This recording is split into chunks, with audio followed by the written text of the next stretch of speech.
wish to call upon Lucy Mushoki, who is the National Director at the Kenya National Chambers of Commerce and Industry, to lead us in prayer. Welcome, Madam Mushoki. Thank you. Let's all continue standing up. Your Excellency, the Deputy President of the Republic of Kenya, and all the government representatives here, the development partners on our private sector representative, good morning. Mine is as brief, is just to make a brief prayer for this session.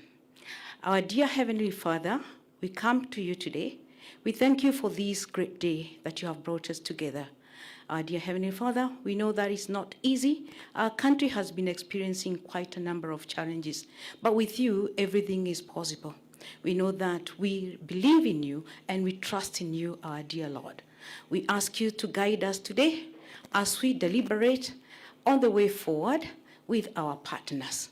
Our dear Heavenly Father, we cannot forget to request that you continue protecting and guiding our President and his deputy as they continue to steer this country in the right direction.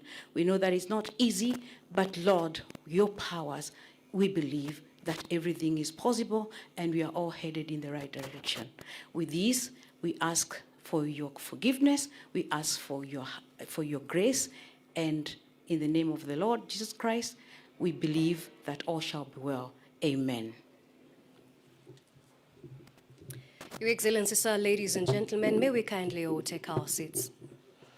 Your Excellency, the Deputy President of the Republic of Kenya, His Excellency Rigathi Gachagua, Development Partners Group co-chairpersons, His Excellency Sebastian Groth, the Ambassador of Germany to Kenya, and colleague co-chair Dr. Stephen Jackson of the United Nations Resident Coordinator, all Excellency Ambassadors and heads of missions, head of public service, the Honorable Cabinet Secretaries and Principal Secretaries, heads of corporations, heads of foundations, international bodies, and the private sector.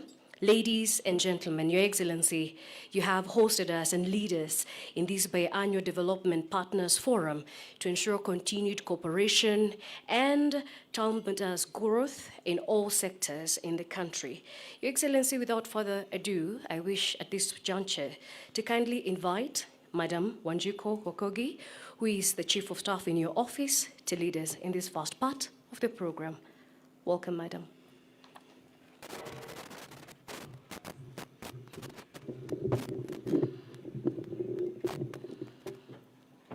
Your Excellency, the Deputy President, Cabinet Secretary is present, Secretary to the Cabinet, Principal Secretary is present, our co-chairs of the Development Partnership Forum, all the development partners present, ladies and gentlemen, good morning. Mine is a simple task, Your Excellency, which is to welcome us all to this gathering here today. The Development Partnership Forum is an intervention established within the Office of the Deputy President to bring to practical fruition the spirit of true partnership between our development partners and the Government of Kenya in developing what are cogent programs that will drive the delivery of services to the people of Kenya. Your Excellency, today's meeting is a culmination of various consultations that have taken place within the ambit of the IDPCU unit within our office. These consultations have been very useful in not only reprioritizing the programs and interventions that are undertaken by our various development partners to the initiatives and priorities of the Government of Kenya, but also in ensuring that in the true spirit of partnership, we deliver under the principles of the Paris Agreement. Your Excellency, mine is a simple task, which is to invite you to kindly make your remarks, and may I therefore request that we be upstanding as we welcome His Excellency the Deputy President to officially welcome us and make his remarks. Kindly let us give him a round of applause.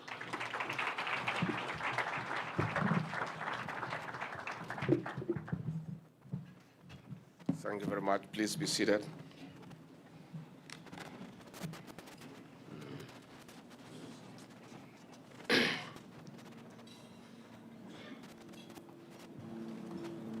Chief of Staff and Head of the Public Service, Felix Kosker. Cabinet Secretary is present. Principal Secretary is present. The co-chair of the DPF, Ambassador of the Federal Republic of Germany, Sebastian Groth. The co-chair of the DPF, the UN Resident Coordinator, Dr. Stephen Jackson. Representatives of the COG, heads of missions and heads of cooperation, representatives of the private sector and non-state actors, ladies and gentlemen, good morning. It gives me great pleasure to welcome you to the Sector Development Partnership Forum under the Kenya Kwanza administration. We are again gathered here today to deepen and strengthen our collaboration towards Kenya's development priorities. This forum is a vital platform for high-level dialogue to enhance the effectiveness of our development approach. Your presence here today demonstrates your commitment to the journey we started last year. Excellencies, distinguished ladies and gentlemen, since our last forum on November 22nd last year, Kenya has continued to position itself as a thought leader in calling for structuring of the global financial systems in favor of developing countries.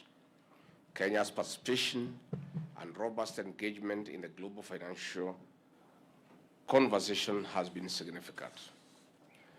As part of the determination in driving this discourse, we recently hosted the International Development Association Africa Heads of State Summit and the African Development Bank annual meetings.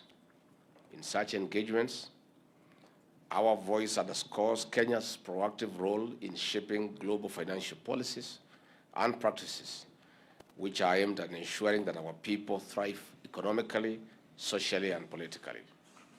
We remain dedicated to ensuring that our voice is heard and that we contribute meaningfully to the global financial discourse. During the first DPF, we launched the revamped Development Coordination Roadmap. This new framework has been instrumental in enhancing our engagement with the development partners, fostering better coordination, and ensuring that our collective efforts yield tangible results. One of the resolutions was to hold these high-level forums at least twice a year. Today, we gather in fulfillment of that commitment. Excellencies, distinguished ladies and gentlemen, since our last meeting, there have been changes and remarkable progress in our re-energized engagement framework. For instance, there has been a change in the stewardship of the DPF. His Excellency Ambassador Martin Broer concluded his tenure as the Ambassador of the Kingdom of Netherlands to Kenya after 4 years of distinguished service. Ambassador Broer, together with UN Resident Coordinator Dr. Stephen Jackson, played a pivotal role in strengthening this forum and advancing Kenya's development priorities. We are grateful for his dedication and leadership. I am pleased to announce that the DPF leadership mantle has been passed to His Excellency Sebastian Groth, the Ambassador of the Federal Republic of Germany. In this regard, Ambassador Groth represents our bilateral partners in this forum. Ambassador Groth, we welcome you and look forward to your leadership in this important role. Karibu sana Balozi. In addition, we have reactivated the joint sector working groups, which serve as collaborative dialogue forums on sectoral and thematic issues between the government, development partners, and non-state actors. These joint sector working groups, which are the cornerstone of our coordination framework, have been essential in addressing sector-specific challenges and fostering collaborative solutions.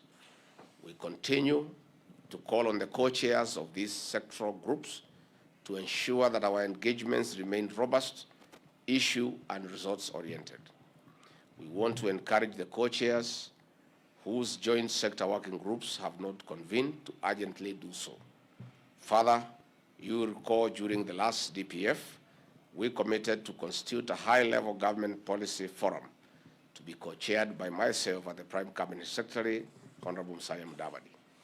I am delighted to report that this forum has been constituted and has been meeting. It has unlocked and given direction on several issues that have been brought to our attention.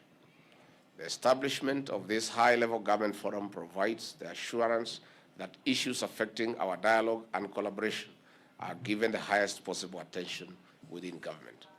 Additionally, in broadening participation of all players in this important dialogue, we have received a proposal to bring on board a joint sector working group for our constitutional commissions and independent offices.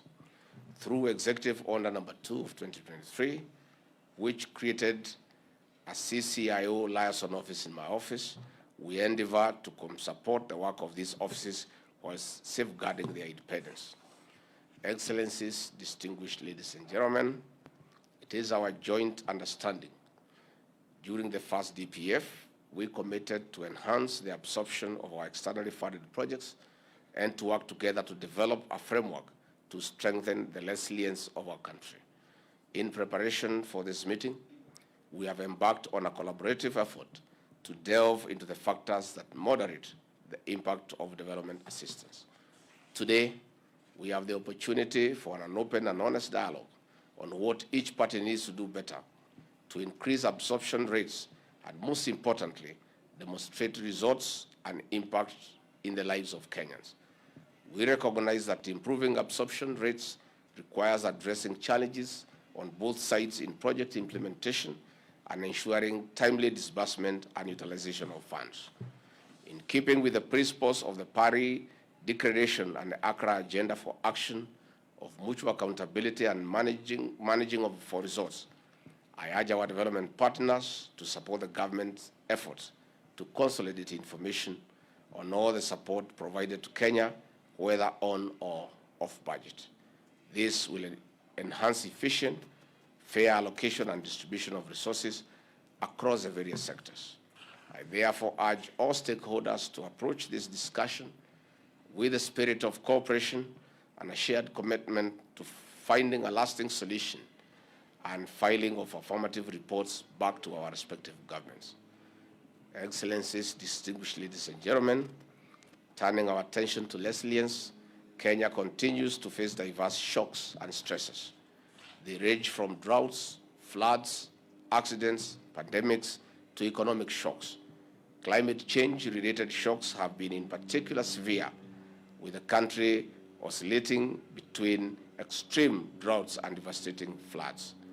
Recently, we experienced a season of floods that resulted in the loss of over 200 lives, close to 10,000 livestock, displacement of nearly 60,000 households, and widespread destruction of other forms of livelihoods and infrastructure.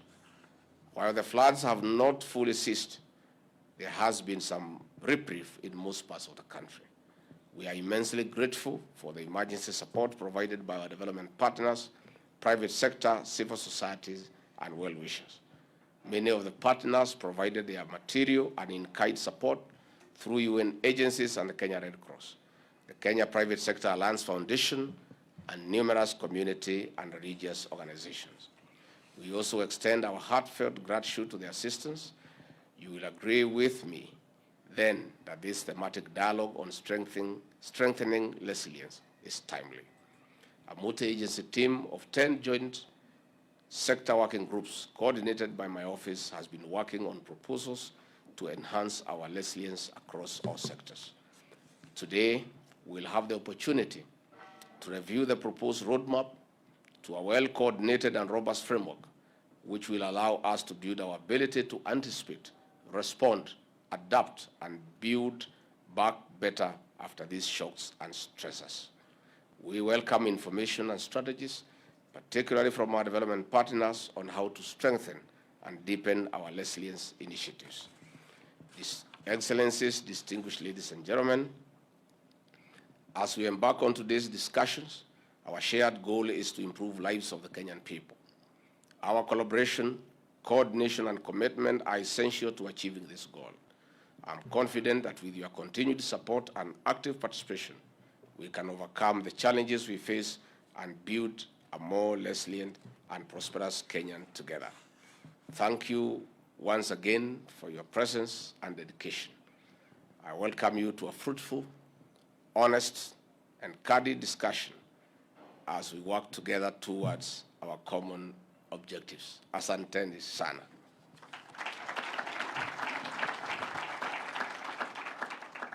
Let me once more say welcome. This is the home of our development partners. Please move around freely, enjoy yourselves. After a hard working session, we share a meal together.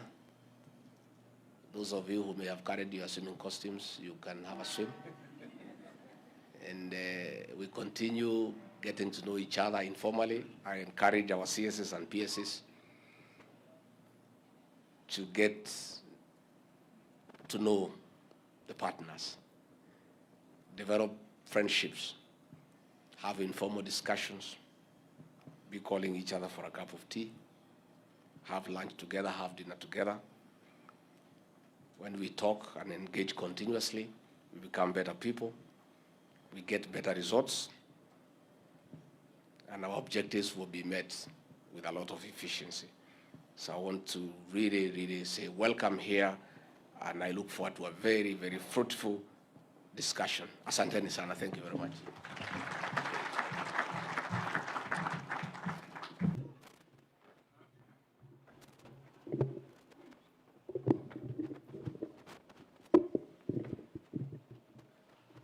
Thank you, Your Excellency, sir, for your direction and your warm welcome. Your Excellency, sir, if you please, at this juncture, I wish to invite one of the Development Partners Group co-chairpersons, Dr. Stephen Jackson, the United Nations Resident Coordinator, to make his remarks. Welcome, sir.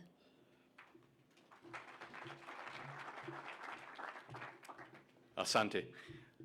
And next time, Your Excellency, I'll make sure to wear my swimming costume under my suit. Mheshimiwa Naibu Rais, waheshimiwa, mawaziri, viongozi, marafiki, hamjambo. I really want to thank you, Excellency, for once again welcoming us to your house, which, as you say, is our house as development partners, and we feel it. And I want to begin by thanking your excellent team under the leadership of Wanjiku, your Chief of Staff, Jane Kiringai, the many others who have helped to get us to today. And holding the meeting today really helps us to maintain this momentum that we began late last year under your leadership. This rhythm of regular meetings that are very action-oriented and action-focused, so that we together, government and partners, can improve the support that we bring to drive the sustainable development of this extraordinary country of Kenya. We have put in place together this coordination structure with a very deliberate, I think, division of labor. And your vision for this forum, Excellency, is very much one that would be at this strategic political level under your leadership. And so that we bring to the table those issues that, if you like, bubble up from the layer that is those revived joint sector working groups. And we really want to thank you and congratulate you and the government for the renewed momentum in those working groups.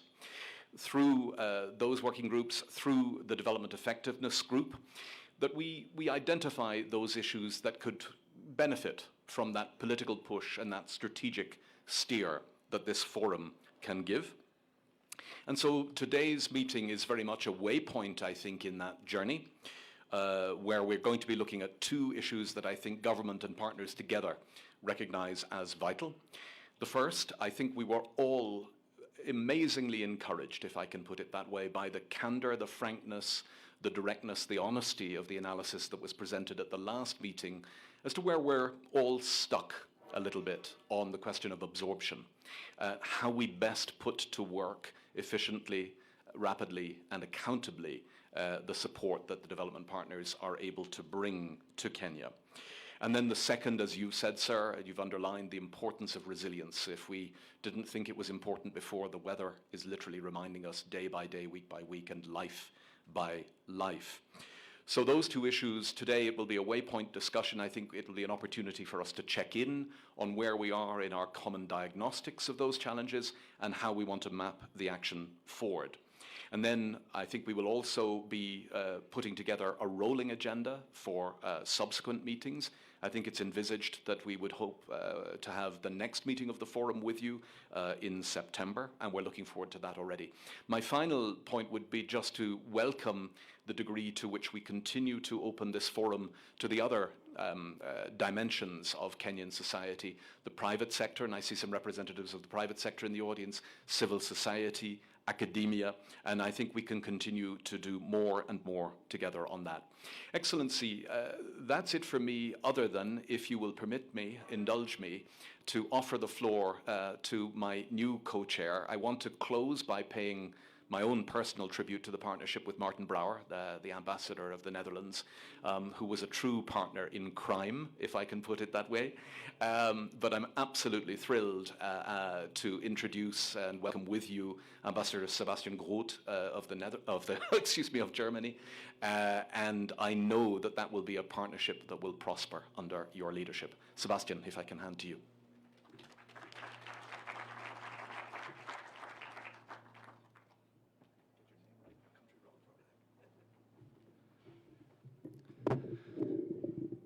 Thank you very much, Stephen, for these warm words of welcome. But first of all, Your Excellency, Deputy President Gachagua, thank you very much also for your warm welcome. If I see your beautiful house, we might convene more often than twice a year. And as you said in our briefing talks, organize a nice Nyamachoma as well. I think my co-ambassadors would be very happy. Dear Stephen, dear representatives also of the Kenyan government, dear ambassadors from the donor group, it is really with a lot of respect and pleasure that I take over the task of Martin. We all know it's big shoes, heavy shoes full of experience and professionalism, but also, of course, a very, very nice guy. And I think also from here we can wish him all the best for the next chapter in his life in the beautiful Netherlands. Dear Deputy President, I think together with all my colleagues here in the DPG, we share the conviction, and Stephen underlined this, that this is really an indispensable format for the discussion of strategic questions of our cooperation, of our partnership with Kenya, and to issue strategic guidance for the resolution of cross-cutting, really political strategic issues. And in this regard, I would also like to thank the Kenyan team for the preparation of this meeting, and also the heads of cooperation from all our embassies that put the groundwork together. And I think in this configuration, we will really achieve good results in the next month and years ahead. So I'm really looking forward to the exchange.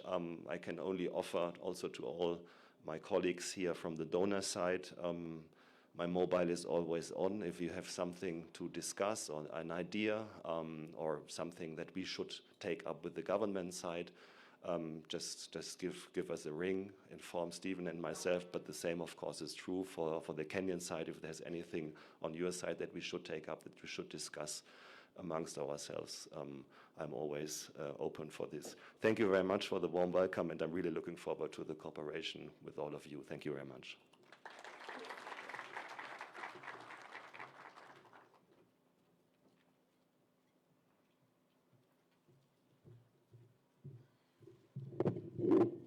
Thank you, Excellency Ambassador and DPG co-chairperson. Ladies and gentlemen, as we proceed, I wish to kindly invite you to scan the QR code on your table to access the Development Partners Report of the year 2023, as well as the resilience document. The QR code is right on your tables. You can scan the QR code to access the said documents. Your Excellency, sir, may I now call upon the Director, UN Information Service, Ms. Sandra Macharia, to kindly moderate through the next sessions. Welcome, Madam.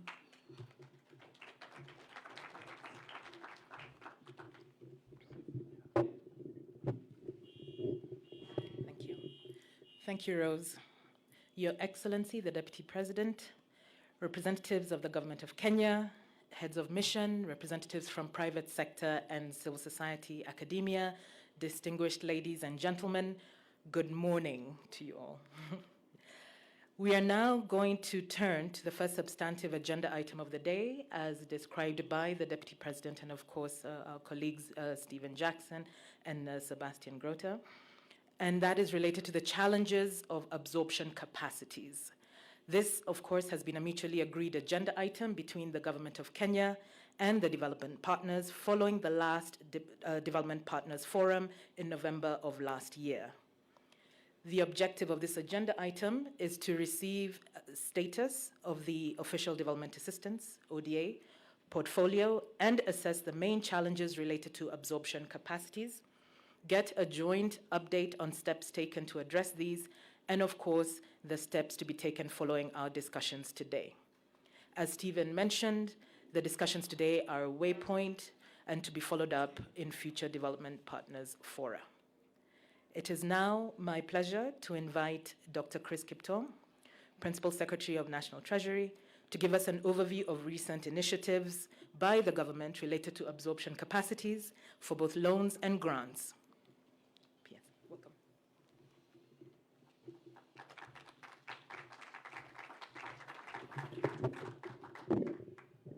Your Excellency, the Deputy President, and all distinguished guests, good morning. I'm hoping the presentation can be placed on the screen. So I have a short presentation on ODA.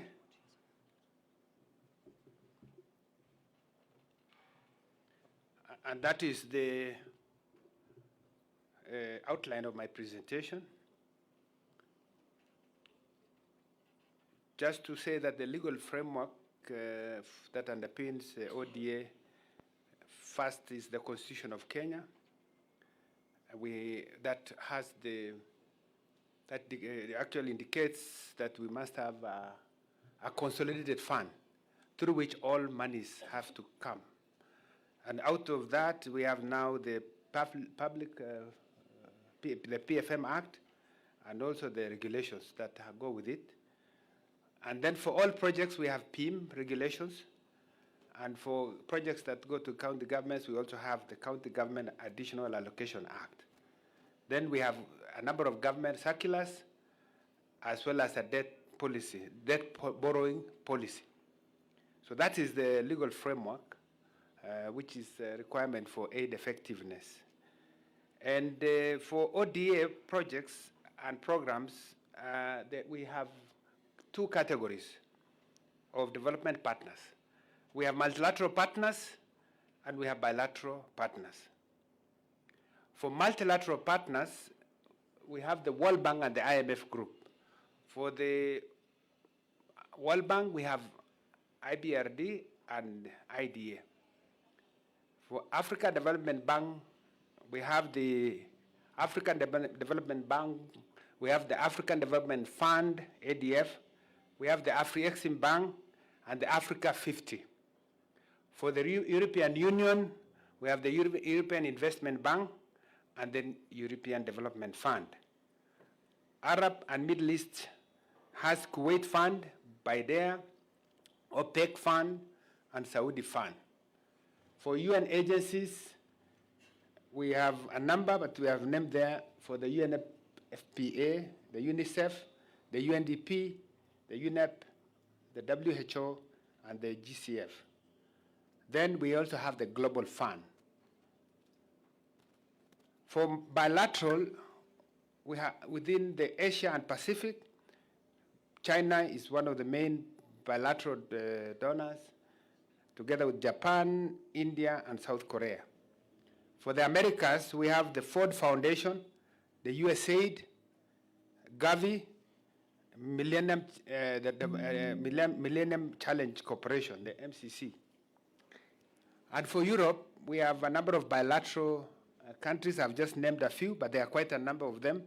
Germany, France, Belgium, Italy, Austria, and we also have Israel being part of that. And Sweden, Denmark, Norway, Finland, Netherlands, and Spain among others.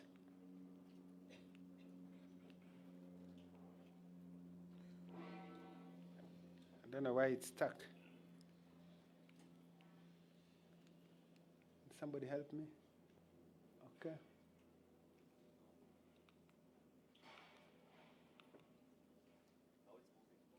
Oh, how do I bring it back? Okay. Yes. Okay, so let me now give the specifics of the total ODA funding. We have about, within our loan portfolio, we have projects worth 2.6 trillion that are active currently. And all of them, when we count them, there are 256 ongoing projects. They are all in different sectors. Within the road sector, we have 30 of them. Water and sanitation sector, we have 40. Energy sector, we have 35. The agriculture sector, we have 24. Education, 17. Health, 15. And others are 95.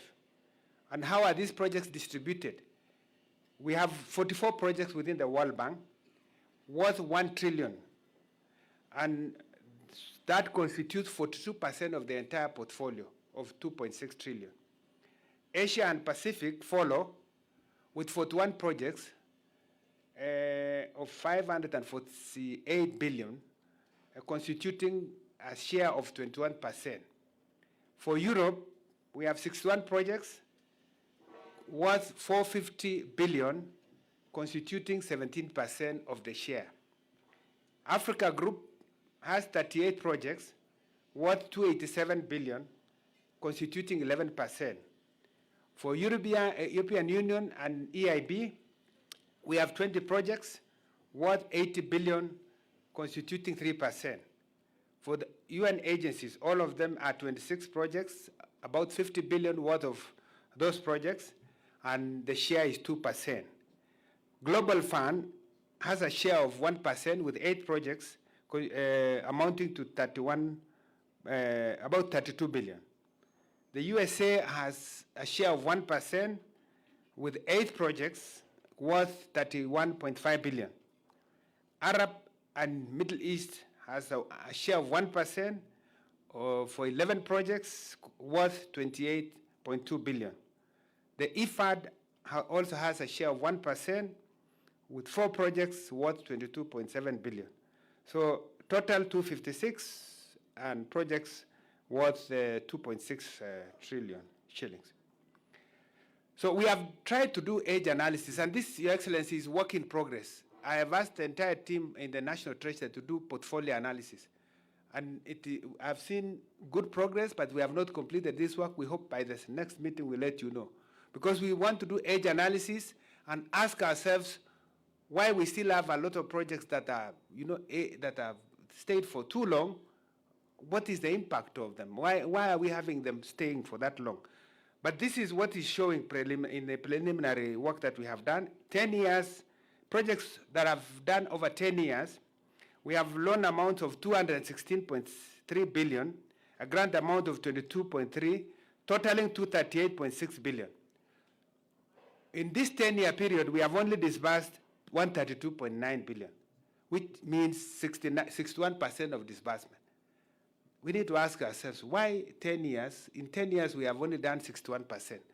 This is something that I think we need to work on.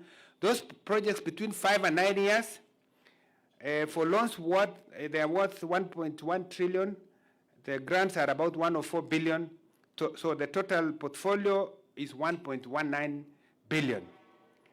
We have only disbursed 43%. Again, it's still low. Those between 0 and 4 years are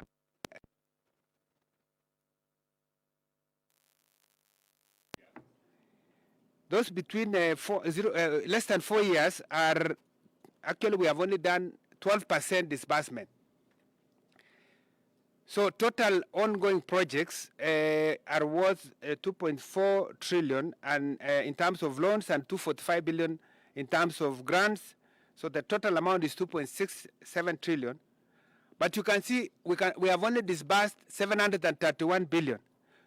A whole 1.9 1.39 or about 1.94 trillion is yet to be disbursed. So we have a disbursement rate of 30%. That's quite low. And we have isolated also an important component of these projects, which are the stalled projects. Stalled projects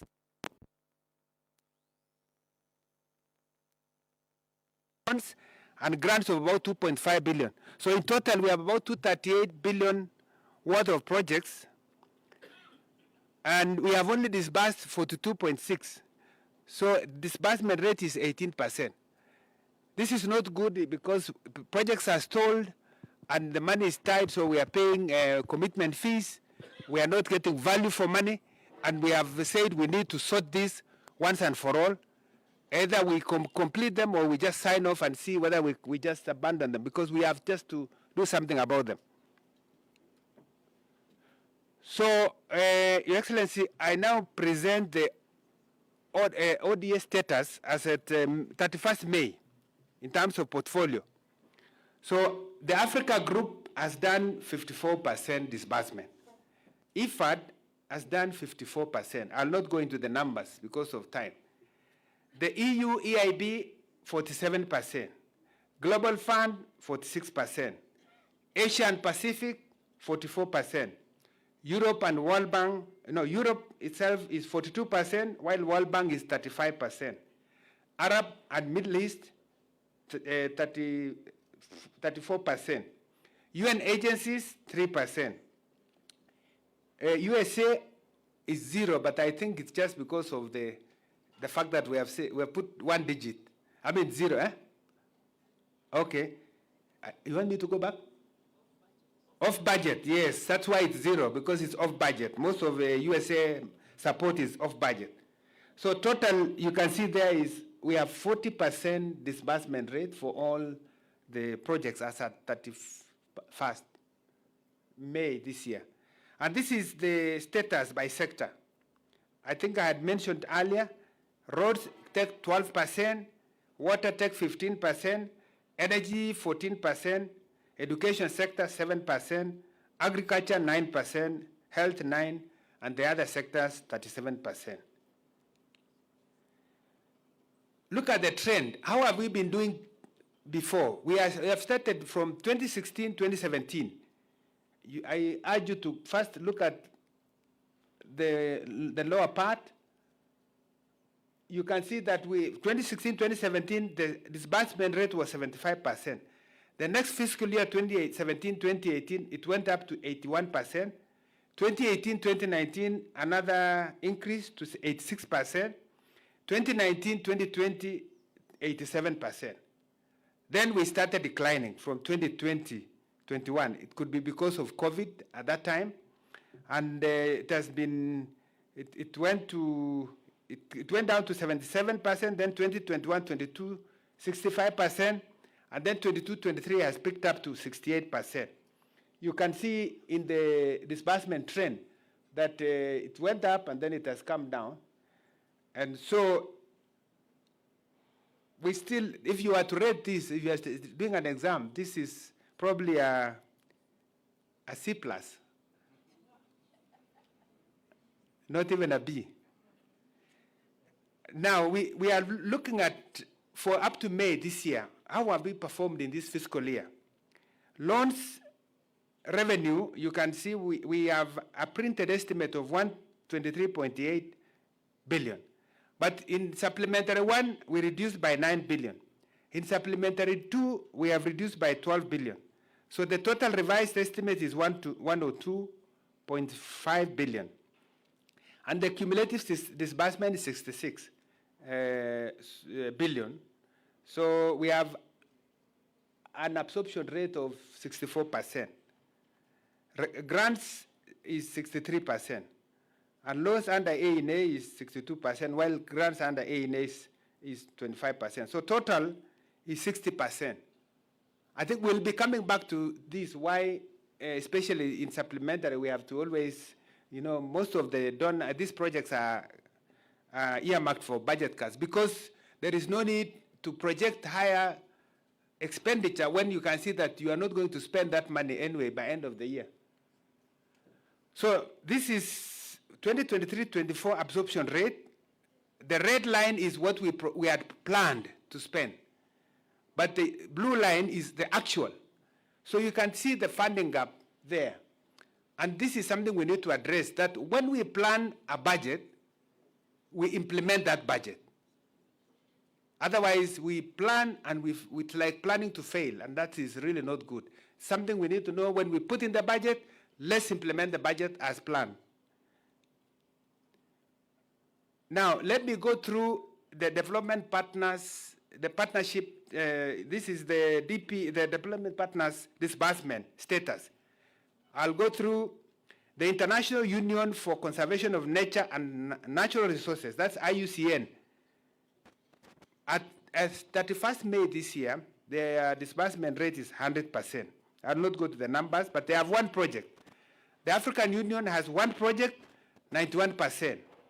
European Development Fund has 13 projects. The disbursement rate is 80%. Government of South Korea has 5 projects. Disbursement rate is 80%. The government of Italy has 5 projects with a disbursement rate of 74%.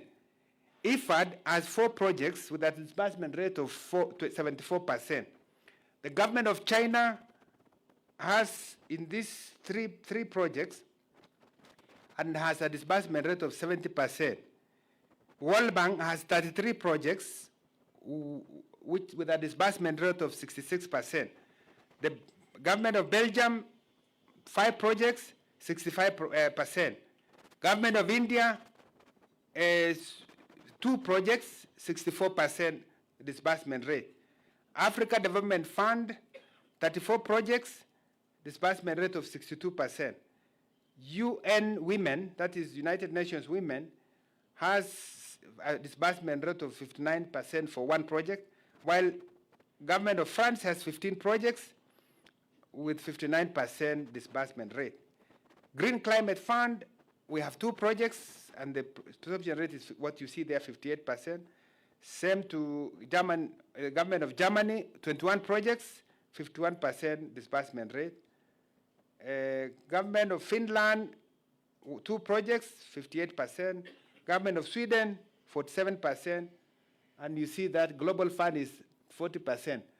We have the rest of the, I'm not sure whether I should go through all of them, but this can be availed to you. You can read so that I save time. We have off-budget ODA projects. We have projects that come in, we don't get in the budget, but they support government of Kenya, and we want to monitor. So Gavi is supporting the health sector under the project called Health System Management. This is a grant which was signed in 2001. It has 23 years. It is now about 23 years since it was signed. The amount is 42.5 billion. And we are doing consultation to align the next funding cycle. For WFP, we have also a project called Sustainable Food Systems and Resilience Livelihoods project in the health sector, and it's a grant. The amount is what you see there. The government of Japan has 3 projects in interior and roads, and all of them are grants, except that of loans, which is 2.8 billion. Austria and India, USAID, and Ford Foundation, you can see all the details there. I really don't need to go through all of them. But that is the status of off-budget ODA projects. So let me finish my presentation with just highlighting why is it that we have low absorption rate, as you have seen. There are those related to government of Kenya, which we are actually addressing, and I've been meeting the teams. I'm hoping through the executive office of the president, we work together to see how to bring together MDS to address this problem. One is the historical issues that have to do with project design that result in change of scope. When you change scope, it means the project has to slow down a bit before it picks up. There are projects we start when you have not sorted issues around way leaves or land-related settlement issues. So a project goes on and then it stops because there is no way leave. Contractors sometimes face challenges. They are declared bankrupt, or some people go to court and the matter is delayed. So we have mitigating measures which we have been discussing. And I believe we will come back to this later, but we are talking about really making sure that we have a checklist of mandatory requirements prior to mobilization of external financing. And each MDA that requires support must make sure that you have all these mandatory requirements, and then you seek for funding when you know we can proceed without any hiccup. And also, we are saying we need to establish the project implementation management unit and follow the PIM guidelines. Then try and we create a dashboard which can help us see how it is moving and then take corrective measures. We have also situations where we face budget reductions, and especially when we are now doing fiscal consolidation. What we have submitted to Parliament now, and for next year, we want to achieve a fiscal consolidation of around 3.4% of GDP, and that means trying to raise revenue, but also rationalizing expenditure. And for the supplementary budget that is before Parliament now, what we have done also is to look at progress up to end of May and see that within 1 month, clearly there is no way that there will be absorption. And that is a candidate for cutting. And that also tends to impact the projects negatively. There is also the counterpart funding, which has been a problem. It suffers more because when we are doing budget cuts, we may not be able to allocate the resources. So, and this is why there is a proposal on how to handle counterpart funding. Sometimes Parliament delays in approving the county government allocation, additional allocation act. So when it delays, by the time it's approved, then you implement the project. Clearly, before end of the year, you will find that you will not be able to absorb the money you have already put in the budget. So we have some mitigation measures that you see there. And then the third issue is poor contract management and capacity challenges, which have led to poor execution of contracts, because you have, sometimes we exclude key clauses in taxes within the Public Procurement and Disposal Act and like the Public Financial Management Act. You may have some clauses on advance payment, but you may not properly show it in the contract, and then it becomes a problem when you're implementing. So sometimes we have submission of payments without requisite documents, and because of that, there's back and forth in terms of asking for those documents. That delays payments.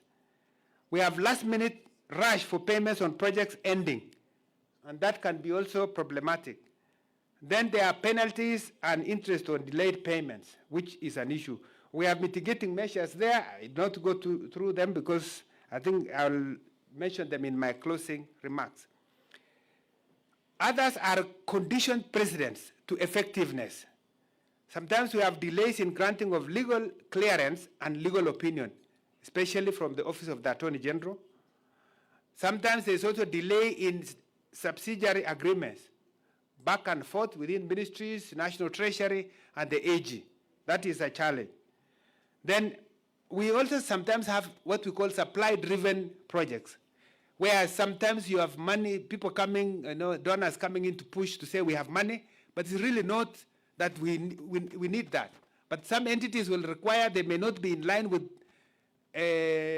priorities of government, but we still take, and that becomes a challenge. Then M&E is also an area that we want to improve. Then we have those related to development partners. We have a problem sometimes when we have delays in award of contracts or delay in procurement of PIU, the project implementation unit staff, because of not getting no objection from the partners, because we can't proceed without getting no objection. So we have seen mitigating measures like World Bank and African Development Bank. They have actually come up with a system-based approvals, and this is really helping to address delays. Maybe other donors can also follow the queue. And National Treasury continues to engage the development partners and ministries with a view to resolving this issue of no objection challenges. Then we have varied condition precedents by different development partners for co-finance projects. And this leads to delays in commencement of the project. So again, we are engaging to see how to sort this. We also have the problem of multi-layered contract management for co-finance projects, like the Arab Middle East development partners, which leads to delays. Then we have length process period in redesigning of projects by consultants, delaying actual implementation.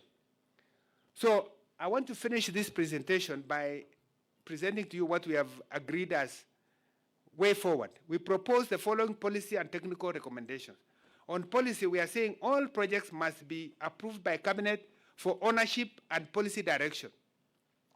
2, we want all projects to comply with the legal framework for ODA funding with emphasis on the PIM process and the National Treasury circulars, particularly circular number 12 of 2018. We need to ensure that no new projects are initiated before completion of the old ones. The 4th one is that we need to encourage financiers to take up 100% cost of project to reduce burden of counterpart funding. We have seen this done by World Bank, and the Africa Development Bank has also done it. And this, because of that, we have been able to push projects forward because the problem of lack of counterpart funding is not there anymore for those entities. Number 5 is that we need to encourage all development partners to develop framework agreements as a guide to funding. And number 6, county governments to be allowed access to at least 50% of funds prior to the approval of the County Government Additional Allocation Act. We also want to encourage development partners to bring projects on budget in the spirit of aid effectiveness. And we are also proposing that we ensure that no off-budget projects are included in the appropriated estimates.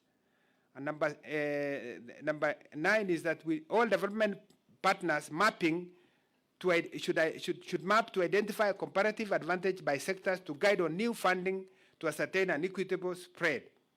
And lastly, we need to review certain development partners' recruitment policy of the PIU unit to improve it, to make sure that it moves fast. And on technical, we are saying we need continuous portfolio review, and this should be joined between MDAs and development partners. We are also saying MDAs should identify projects for cancellation and or restructuring, especially those with low capacity absorption and are over 5 years. We have done a few projects with the World Bank where we have cancelled some of them and or prioritize. Then development partners should use country systems and where need to be to strengthen the system. Where necessary, we need to strengthen the system, particularly on procurement and audit. We need to ensure that all MDAs prepare and submit realistic budgets and ring-fence counterpart funding, the counterpart funds. We also need to ensure relevant and adequate capacity building for project implementation teams, both at the National Treasury and MTS, to make sure that they are in place before commencement of projects. I think I've come to the end of my presentation. Thank you very much.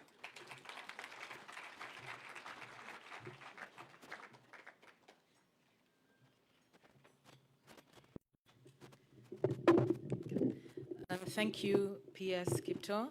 I would now like to invite Dr. Stephen Jackson, the UN Resident Coordinator, to supplement the presentation and highlight some of the challenges from the development partners side and propose some steps in the longer term and towards the next DPF. Stephen Jackson, may I encourage you to be brief? You may, indeed.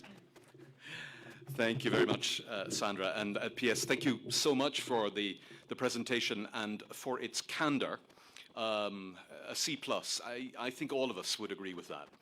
And I think that there is much that can be done on the government side and on the development partner side to get us up to that A+, where we are all committed to being. I think you probably heard some gasps in the room from some of the development partners in terms of the figures. And I think that is testament to the following. It reminds me of the story of, putting 5 blindfold men in a room and then trotting in an elephant, and one of them grasps the trunk and thinks that he's got hold of a garden hose, and one holds the leg and thinks he's got hold of something else. And so we're all looking at this rather large and complicated beast, the elephant, that is this partnership that we have together, that goes in multiple directions, and each of us, I think, are only at the moment able to see part of it. And that leads to us arriving at some different places in terms of the analysis, and I'll come to that, but actually a surprising degree of convergence in some of the diagnostics and some of the recommendations. And to start at the end, what I would say is that this points to the need to get this task force between government and partners up and running as soon as possible to bring these different worldviews and analyses together as soon as we can. I have a very brief presentation that will take us through what we identified from the development partner side through some interviewing and some survey work as the sort of 5 main baskets of challenges that I think we feel we have. And there's quite a degree of convergence there. So let me go to the first of them. So we agree with you. I think that there is some inconsistency both on our side and, if I may, on government's side in how we define. So some of the definitions that were used to draw up those numbers. Are we talking about quote-unquote on budget? Are we talking about quote-unquote off budget? The different groupings, whether actors are bilateral or multilateral, what constitutes a project? Is it a loan? Is it a grant? Is it a multi-year? Is it a single year? And so on and so forth. There's some inconsistency in the definitions, and then also in the requests and the requirements which lead to delays in signings of agreements. And I think you pointed to that towards the end of your presentation, PS. These were conditions precedent to agreement, I think was how you put it. So I think there's a lot we can do there in terms of streamlining procedures, standardizing templates, and so on as appropriate.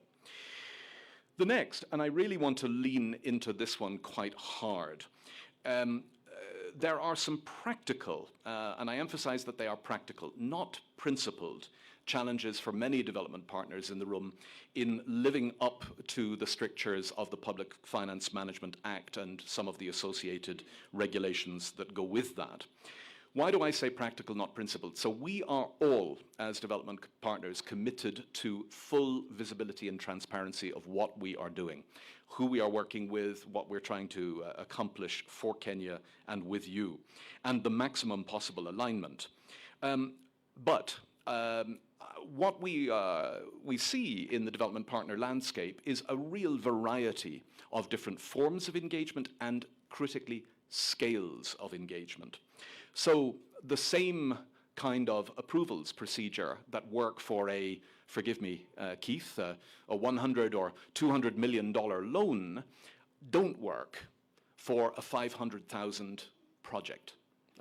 There I'm talking in dollars, but we can make the same numbers. So already anticipating the idea that every project would need cabinet approval, I can say from the perspective of the United Nations, where we have literally hundreds of projects, the cabinet would be doing nothing else. So what we need is different approval mechanisms for different scales and different forms of engagement. And that leads, on this point, there was a particular gasp from me when the UN was listed with a 0% implementation rate. In this very tent, just a few weeks ago, with the Deputy President, we reported an implementation rate of 86%. And the discrepancy there, of course, is that the majority of the work that the United Nations does with the support of the partners in the whole is quote-unquote off budget. And I think the same, David, where are you, for the United States? 0%. I don't think Congress would love it if you were at 0%. So we know you're not. Why are we, quote-unquote, off budget? I actually asked in our country team, one of our experts, to give us a presentation just a couple of weeks ago on what it would take to move UN projects and programs to visibility on budget. And I had to stop the colleague on slide 8 and step 27 of, I think, 34 steps. And again, forgive me, Keith, a 34-stage approval process maybe for a loan portfolio in the hundreds of millions of dollars and therefore in the, what would that be, the tens of billions of shillings. But if you're going to go through a 34-stage approval process for a project that is a pilot project at, 100 million shillings in a couple of counties, it just doesn't make sense. So we have to find a way, and in short, the Public Finance Management Act doesn't work for the scale at which some of us are working, and I know that that's true of some of the bilaterals. Let me hasten. Lengthy delays in processing invoices, disbursements, or related to taxation and exemptions. I think there's a lot of work that we can do here. It is the case, for example, that for many of us, approvals for disbursement have to be signed off on by somebody at your level PS or above. And we know how overwhelmed you are and how often people like you are traveling. But there is right now no delegation of authority, and it seems to us that perhaps for smaller sums there could be a delegation of authority. Again, a kind of subsidiarity of approval.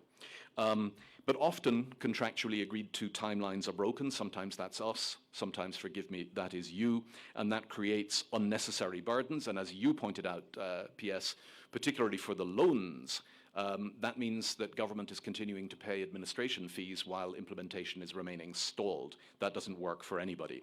So are there some low-hanging fruit there around delegation of authority and otherwise? The question of counterpart funding, and again, PS, we converge with you here. That often is a cause for delay and unpredictability.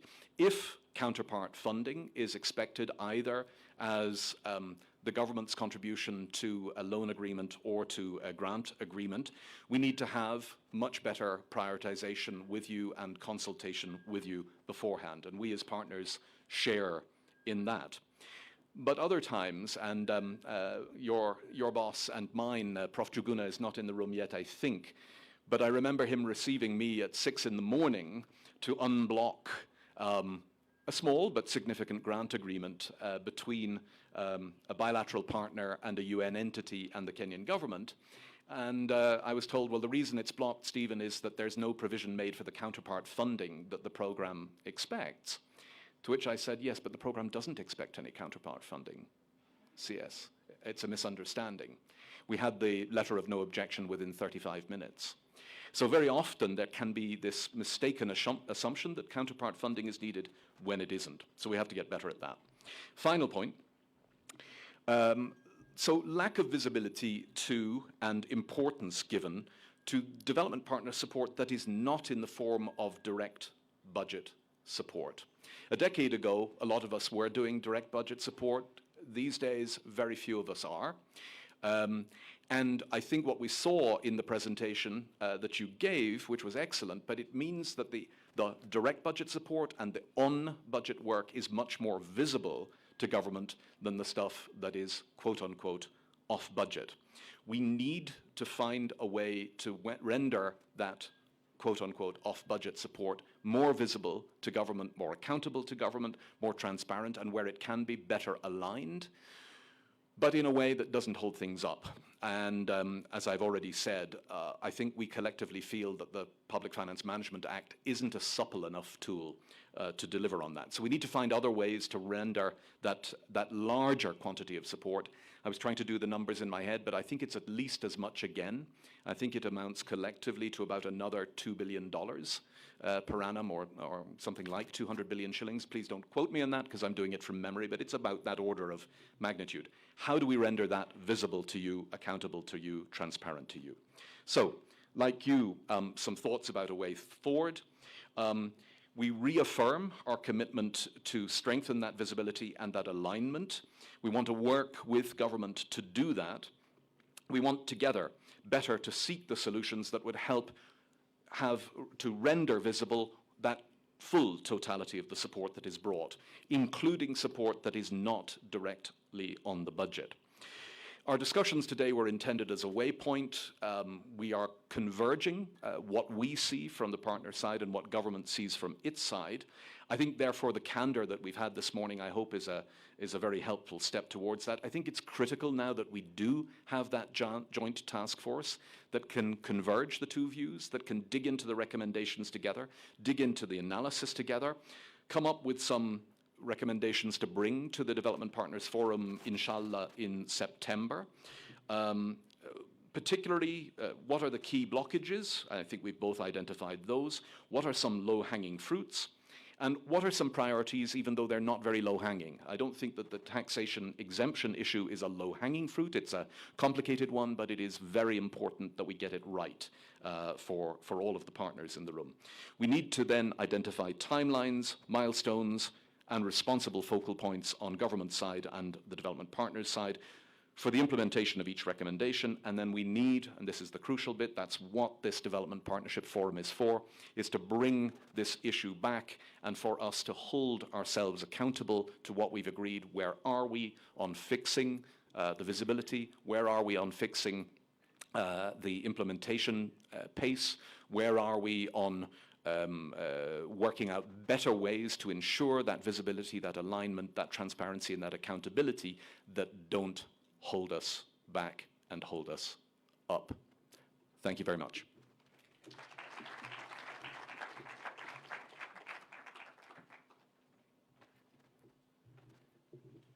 Right, thank you, Dr. Stephen Jackson, and to that, P.S.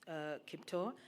Distinguished ladies and gentlemen, we are now going to open up for plenary. And I'm requesting for brief and action-oriented inputs, which will be collated by our rapporteurs from the Office of the Deputy President. And there will be roving mics going around. So I would like to invite, if you'd like to make an intervention, I'm going to open the floor now. Please raise your hand. Please introduce yourself so that we know where the intervention is coming from.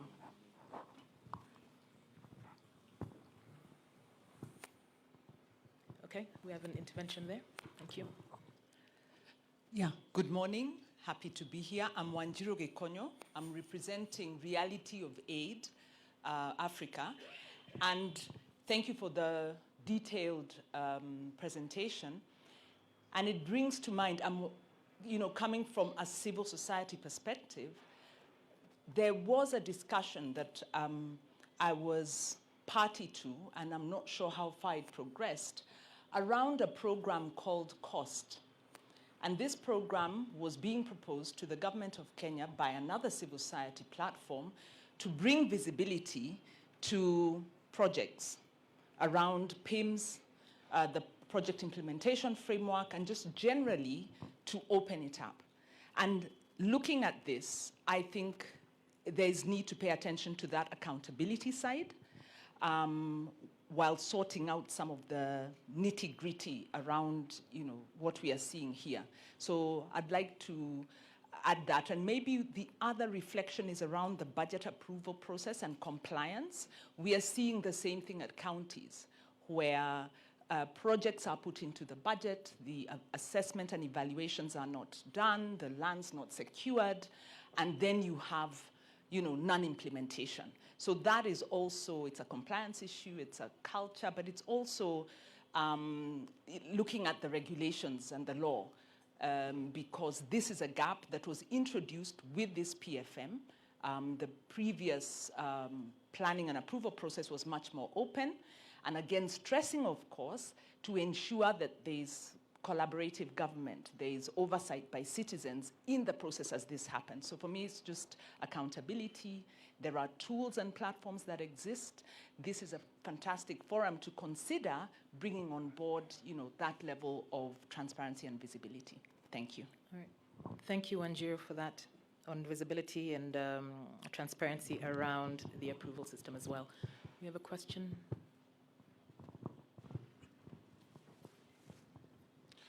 Thank you. Not a question, just a couple of comments following up, and thank you for the time and space. Introduction, please. Yeah.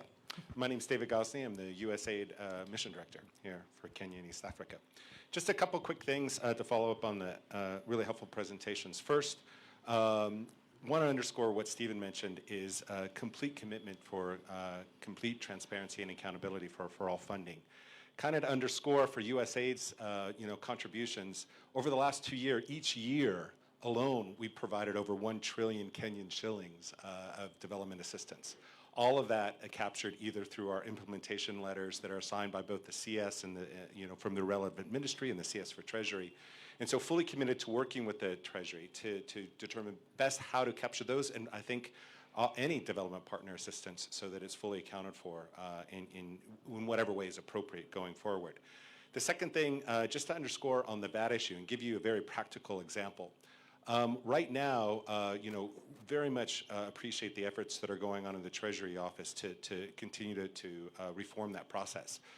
The reality is our figures, partly because of our processes, we really only recap about 15% on average of all the VAT that is paid through our partners, largely because it takes quite a long time to do that, and the time results in either things being time barred or our inability to capture that. So we also are standby ready to provide technical assistance, however helpful with the ministry, the Treasury office, and other development partners to work on that going forward. And the last thing is really this commitment to efficiency. One of the things that's, I think, sort of related to absorption there and somewhat to government contributions is one of the most meaningful contributions that can be made is just support for staff to attend important coordination meetings. We're all committed to that.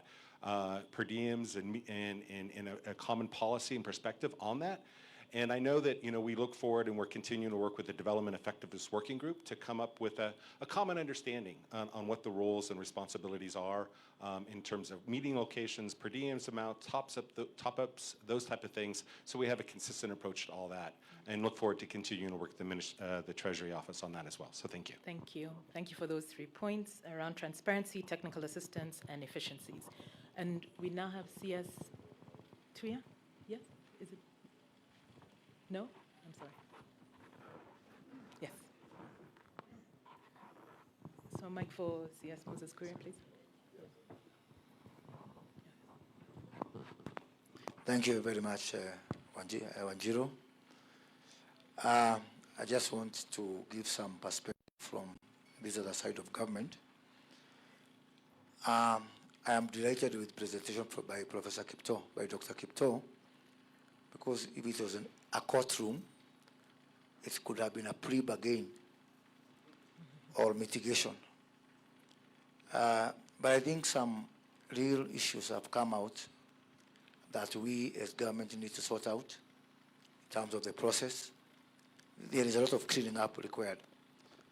But on the good side, I want to report that going forward, the issue of absorption of development partner financing is now beginning from 1st of July, is going to be part of the performance contracting. So that as we measure the people, we'll also be measuring them in terms of how they are absorbing development partner program. Secondly, I think from the co-chair, the issue of counterpart funding, I think has been very clear that not all the time is it a requirement for program to proceed with counterpart funding. So again, there is need for the two sides to sit together and say, is the issue of counterpart funding becoming a bogeyman? Is it being blamed for everything? So that even where it is other things that should be done, we are quick to say it is counterpart funding. So I think we need to be microscopic on this particular issue so that now we are able to say what is the real reason for this program not to proceed. Let me also say that under the my delivery docket, beginning from next week, I have a monthly reporting obligation to Cabinet, and among the things I'll be reporting on to Cabinet is this issue of absorption and performance generally of this development partner platform, because we realize the need for us to escalate and report them on a very high level. May I finish by saying that the issue of mapping of the government side and the development partner part needs to be sharpened, we need to really ask ourselves which government ministry or department has got which program and who are the partner interested in that particular program. I think there's still some loose ends, which I think the unit in the office of the Deputy President will work with the ministries to ensure that we become more sharper in the clustering and especially in the pairing and mapping of partners to departments. Thank you. Thank you, CS, for that. We have time for one more intervention from the floor. So I think we'll go to you. Yes? If you could please keep it brief. Yeah. Yes, good morning. My name is Henriette Geiger. I'm the European Union ambassador. First of all, thank you, Vice President Gachagua, for the kind invitation, and PS Kipto for the very good presentation. I want to start by fully endorsing what my US colleague just said on all 3 points. These are also points that are very valid for us, and they merit some further in-depth discussions in a working group format. Also on the figures and the tables presented by the PS, definitely we need to sit down on some of the figures to coordinate.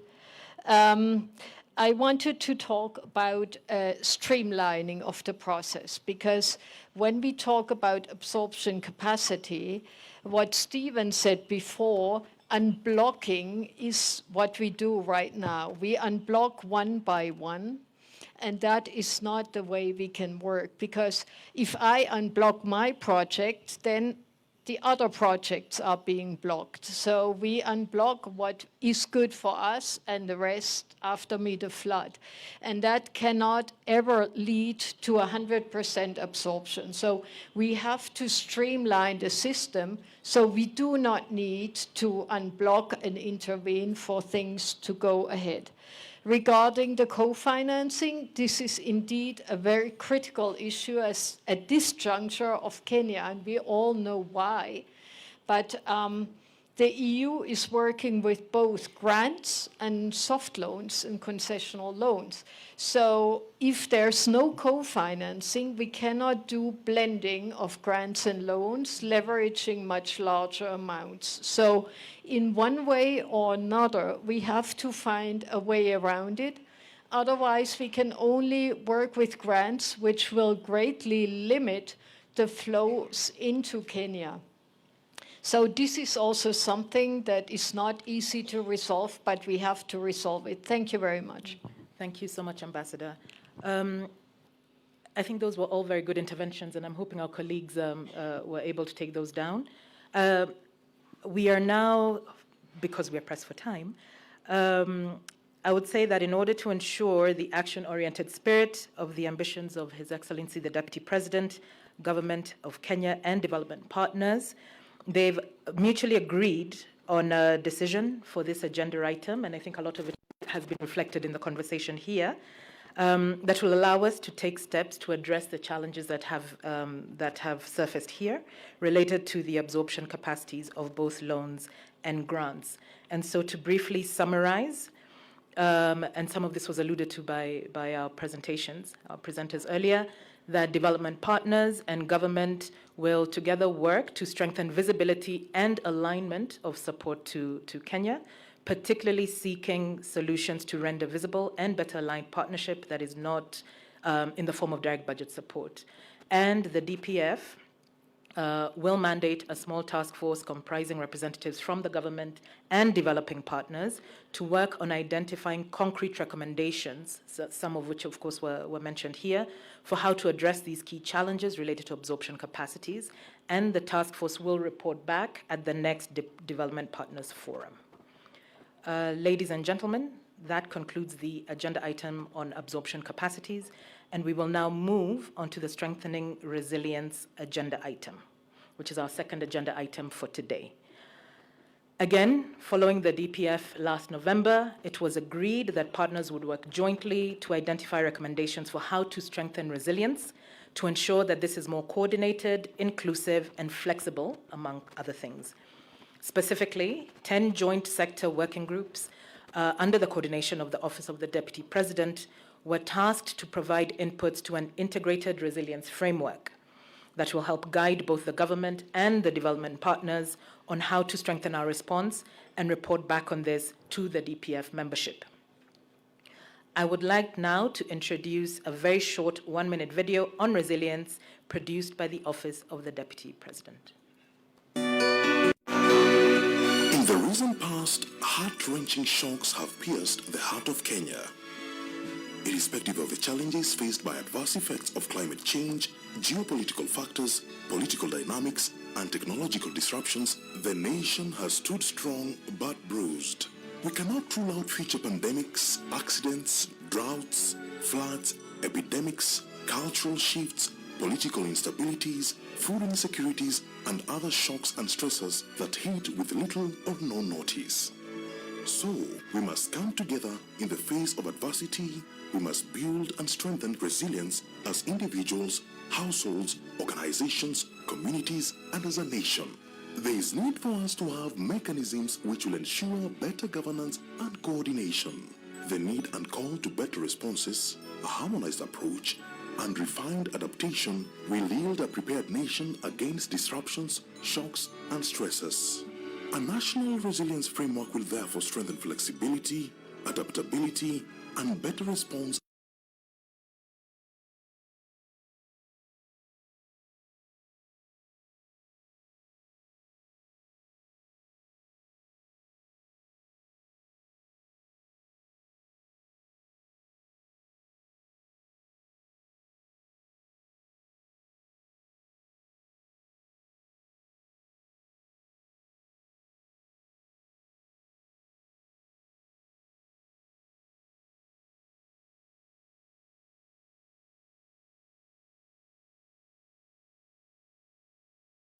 Welcome.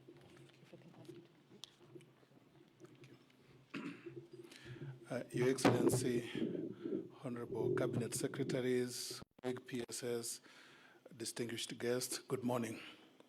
As has been introduced, I'm presenting a paper. I think we can put up the PowerPoint. Oh, yes, sorry. Yeah, I'm presenting a paper which we did by a number of us who are in the team. Sorry. Take it back to the beginning, yeah. So I think following the last DPF meeting, we were tasked, a number of us, to look at how we can come up with a framework of strengthening resilience in Kenya. So within your pockets, you have a document that is a little bit more detailed. We have a small presentation that we're going to give. And the main objective of our presentation is to sort of, first of all, look at the conceptual framework of what resilience is, and then with that now define on what we are supposed to do. So the committees that were part of this process of developing this concept were, as listed there, 10 sector working groups comprising of social protection, water and sanitation, devolution, agriculture and livestock, environment protection and natural resources, health, lands, housing and urban development, blue economy, assaults and energy. So, but more special mention is going to be given to also UNICEF and FCDO, which helped in the shaping up of the document that we're talking about. We incorporated them to bring the the development partners component into the definition. So what we did first was we defined what is resilience. And here we were looking at the entirety of it, the ability of individuals, households, communities, and government systems to adapt to, anticipate, withstand, and recover from shocks and stressors in a timely manner. And so in that definition, for the individual, we were looking at how an individual can adjust to new conditions, how an individual can be mentally capable to manage and express emotions constructively so that we can address whatever shocks that come our way. Also improve on the optimism of the individuals, as well as also the social support that they give to each other, ability to solve problems, and also economic sufficiency. For the household was how the household can have multiple streams of income to help them mitigate on the financial risk that comes with the shocks that affect us. Savings, how do we impress savings so that they're able to also on their own solve some of the problems that they are faced with. Access to services, how households can get reliable health care, education, and social services. Strong family bonds, because also you find that in resilience, when there are ties in family, they're able to withstand the challenges that come. How can they be prepared as households? And this is where social inclusion, how do they save, how do they store food reserves for themselves, and also health and nutrition. Institutions is how institutions can now have robust and reliable, adaptable physical technological infrastructure to help in supporting families and households in addressing the challenges. Risk management is also one of the other areas that we're looking at. How can institutions anticipate and have strategies to identifying and mitigating on these risks. The other issue also we looked at on resilience of institutions is continuity planning. How can they plan so that they're able to always anticipate and overcome the challenges? Adaptive leadership. How can institutions have leadership that is flexible, forward-looking, and thinking and responsive? And also looking at employees and collaborative networks so that they're able to sort the challenges that come our way in case of shocks that come. For community, again, social cohesion, leadership at the local level where communities are able to lead themselves to solve problems, resource availability for the community, inclusive participation, education and awareness, as well as community networks. Again, all these, when they are strengthened, that builds a resilient community. The same thing for the county and also for the nation. So that is how we started. First of all, defining how resilience is at every level, from the very micro to the macro level. And we also looked at what are some of these shocks that normally comes our way. First of all, there are droughts, floods, pandemics, epidemics, geophysical challenges, violence, and economic disruptions. I think in our country for the last few years, we've seen us moving from one extreme end to the other. For the last 4 years up to last year, we were suffering from a very intense drought that we've ever witnessed in a long time. Immediately after that came the issue of the floods, and you could see that if we now don't look for adaptive strategies so that we don't have to be moving from one cycle, responding to one form of extreme shock and moving on to the next one. How do we now adapt the communities? How do we adapt individuals so that the next shock that comes is not as extreme as the last one? So in terms of now defining, again, we said resilience involve adaptive, anticipatory, absorptive, and also transformative. When you look at as a country, we have a number of programs that we've been using to respond to shocks. And here we have Inua Jamii, which is under the social protection. We have complementary programs like, we have also Hunger Safety Network program under the ASAL. And again, these ones are only like responding to shocks, but they don't prepare the community to being able to withstand in the next one. Other complementary programs like economic inclusion program, niche and others, all again are looking at just responding to shocks, but we find that the implementation of such programs again faced a number of issues. One, there is a siloed approach. When you look at Inua Jamii and Hunger Safety Network, it is the same database, but being administered from two different institutions. So the same individual, I think in the world of relief, they'll say double dipping. I could be registered under Hunger Safety Net. I'm also in Inua Jamii. I get the 4,000 in this other arm. I get the other one. And then it is also not so inclusive because it is focusing on a number of areas. So you find A few number are getting more support while others are left out. So the siloed approach is one of the issues. The other one is on the issues of inadequate financing. I know like in Hunger Safety Network, initially used to be 4 counties, now it has been expanded to about 8, and yet when you look at the ASAL counties in the country, there are 23. So what happens to the rest of the other counties? And so, but if we're able to come together and remove this silo approach to solving the problems, then you'll find that we will spread and be able to serve more.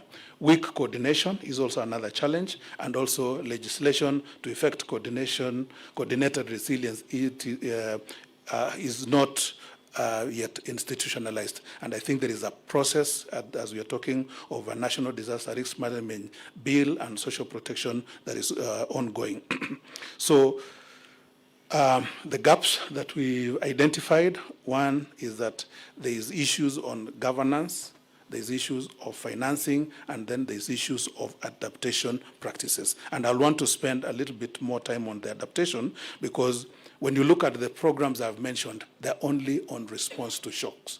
And then we sit back, we wait for another shock to come, we mobilize resources again to respond to another shock, and I think what we need to do is, as we respond to shocks, how do we build or implement adaptation practices so that when another shock comes, the impact may not be as high or as big as the previous one.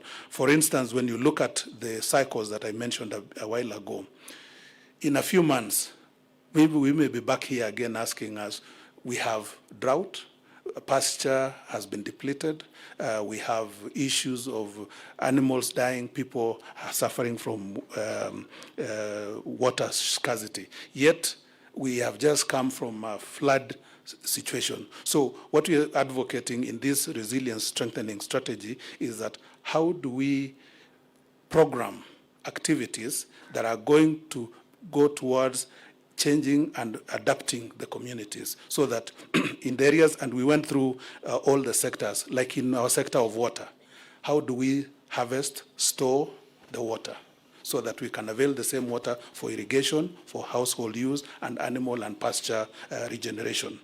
In health, how do we strengthen the nutrition? How do we strengthen the health system, immunization? Those are some of the adaptation practices that we need now as we respond to shocks. How do we also have a parallel program to enhance and finance adaptation practices? So in your document that is before you, we have commitments that we've put under what we're calling Annex 1. When you look at the back of it, we've listed on adaptation mechanism, what do we need to do? And the response, what do we need to do? So in a nutshell, that is how we've gone. Like we're saying that we're looking at how we can implement the provision of PFM Act by operationalizing a contingency fund. Again, this is still a work in progress. We will sit down with Treasury now so that we can structure how this contingency fund can be done. We also are saying, how can counties, governments operationalize? Sorry, you're pushing it. Pull it down a bit fast. Down before. Yeah. How county governments can operationalize the county emergency funds as stipulated in the PFM Act. And what happens when there is no emergency in that financial year? Do we then dedicate that funds to an adaptive programs so that it's not that money that will be absorbed back into the other programs which are not going to help in building the resilience of our people? Put mechanism in place for development partners and private sector to contribute to resilience funds or risk transfer instruments, and then put mechanism for resilience fund to draw both adaptation and response, to fund both adaptation and also response activities. On each sector, I think we've also said we'll look at the regulatory updates. We'll also look at conducting scenario planning so as to see how we are able to address. We went down again, just slow down a bit. Okay, we also came up with a proposed governance and coordination mechanism, which is again starting from the county, that is at the grassroots, coming all the way up to the national, so that we make sure that in all the areas we map them out and we ensure that there is input from every level of our society. Next, I think that should be the end of the presentation. So that is what we presented, and I think before in the next DPF meeting, we'll now come up with a proper strategy and policy, which will have been canvassed through cabinet for adoption, and also approval. Thank you.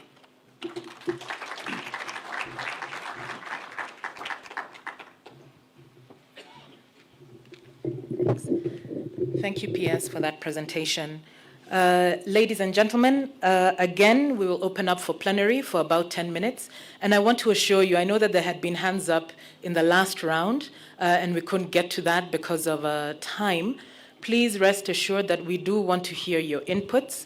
And there will be, as mentioned, a small task force, tasked with taking this forward. And so please surface your views to them. And the details of that task force will be in the minutes from this meeting. So please do not lose heart, and please let us open up for the next round of plenary on this issue of resilience. So if we could have any hands up, if you could keep your interventions short, action-oriented, and introduce yourself when the roving mic comes to you. Ambassador.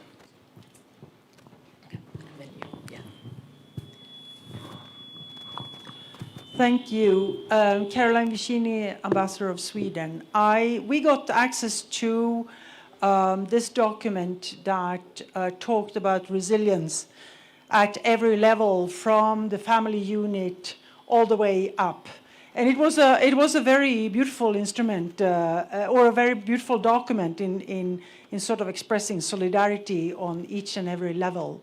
What I was missing in that document was the gender perspective.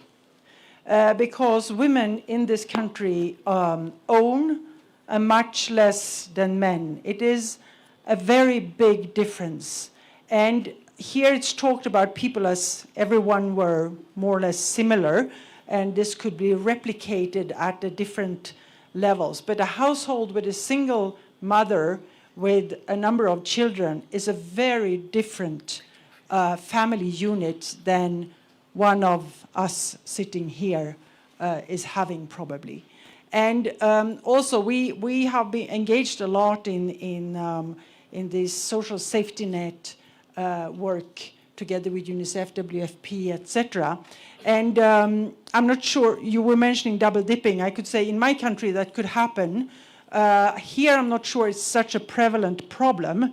I think rather the problem is that more people would need access to this, and on a regular basis, so the income distribution changes.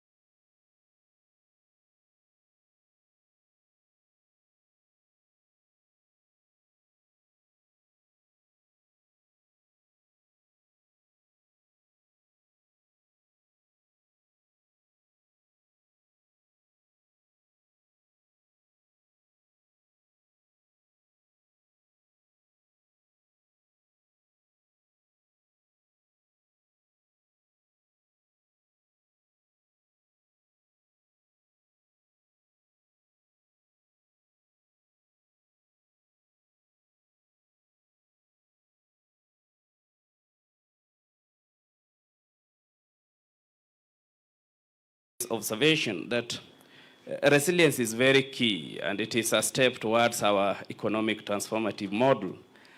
But from the approaches, PS, that you have presented, I would request that we need to really include sustainable models. For example, we have just recently seen a lot of mass effect of floods. If private sector could be really be given also space to support the initiatives of development partners and government, so that we come up with a sustainable model, for example, building on very good food reserves, and also building on or harvesting rainwater. And this would be very key. In the next few months, we are likely to also experience drought. So we'll be crying from the floods, then we cry from the drought impacts. I think this should really be addressed. And another thing is harmonization of resilient approaches. So that what happens in Samburu, so that there would be no duplication of initiatives. I saw this during floods. There is this institution that would call for the support, the development support also is also there, government initiative, county government. So we need to really, the joint working group needs to come up with a very harmonized approach where you are able to really document what happens in Samburu so that another partner should not also be doing the same thing, so that those other resources can be channeled for other things. Thank you so much. Okay, thank you very much, Patrick, for your points on sustainability, which is music to our ears on the SDGs, of course, and then harmonization to avoid duplication. And thank you, Ambassador, for your points on gender perspectives and that we're lacking, and a broader look on redistribution. Yeah, thanks. In the corner, yeah. There's a mic behind you. Yeah, thank you. Thank you very much. I'm Dr. Kinuthia, representing PSR SALS, and one of the persons in the team that we developed the brief that has been presented by the PS.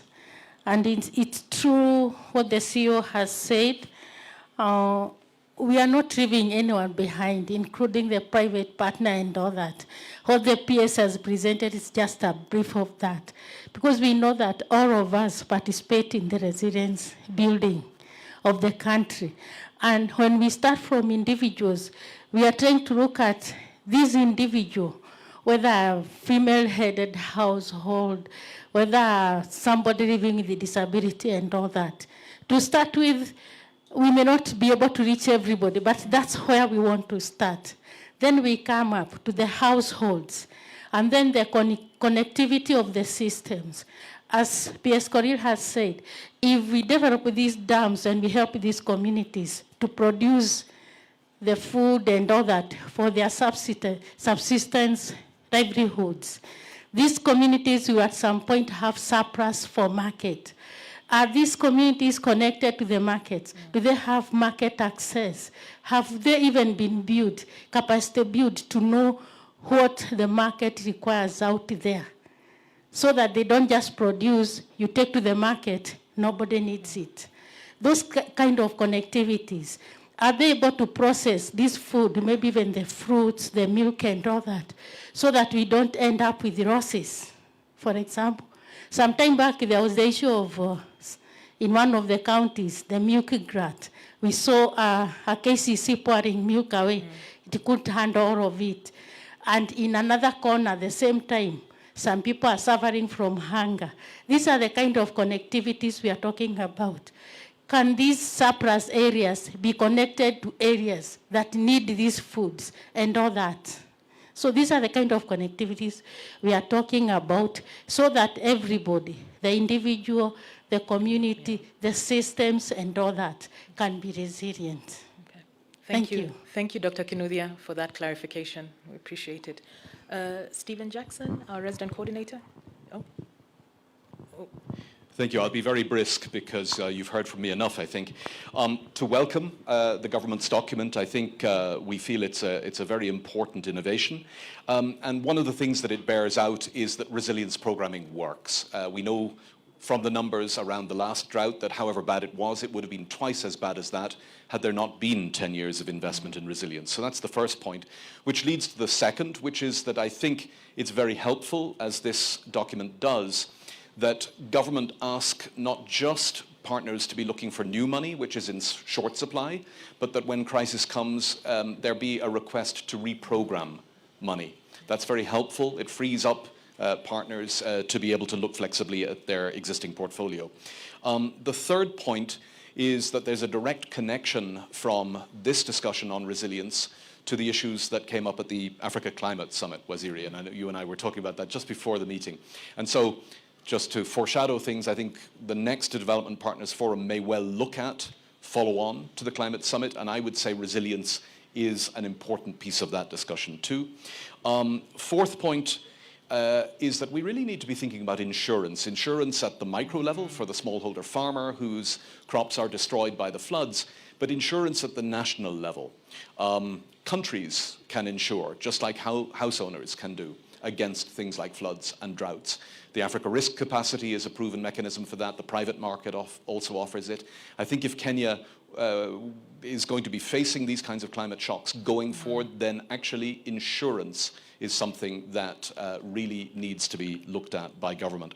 And finally, the architecture point, PS, you told us that the National Disaster Management Bill is going through the House. That's a really key opportunity to get this right, to make sure that we have institutions that are mandated to respond to emergency, but to prepare for emergency, and then very particularly to reduce the risk of emergency. And so that is what the resilience discussion is all about. So let's work together to help Kenya get the institutions that it needs through that bill. Thank you. Thank you, Stephen. On the point about recognizing the work that's already been done and progress made, the need to consider reprogramming, of course, the piece of the ACS follow-up, the Africa Climate Summit follow-up, the discussion around national insurance as an opportunity, as well as the National Disaster Management Bill. I'd like to hand over to Anthony Gorano, UNDP rep. You wanted to say something? Thanks. Yeah. My name is Anthony Ngorano. I'm the resident representative of the UNDP. I just want to maybe add to Stephen's list. Kenya has taken really important measures to really mimic or embed this paradigm shift that's seeing us move away our focus from essentially managing disasters to managing risk. And I think maybe just in terms of the National Disaster Risk Management Bill, I think it would be interesting and opportune to see how maybe in this particular conversation we could look at bringing the parliamentarians on board.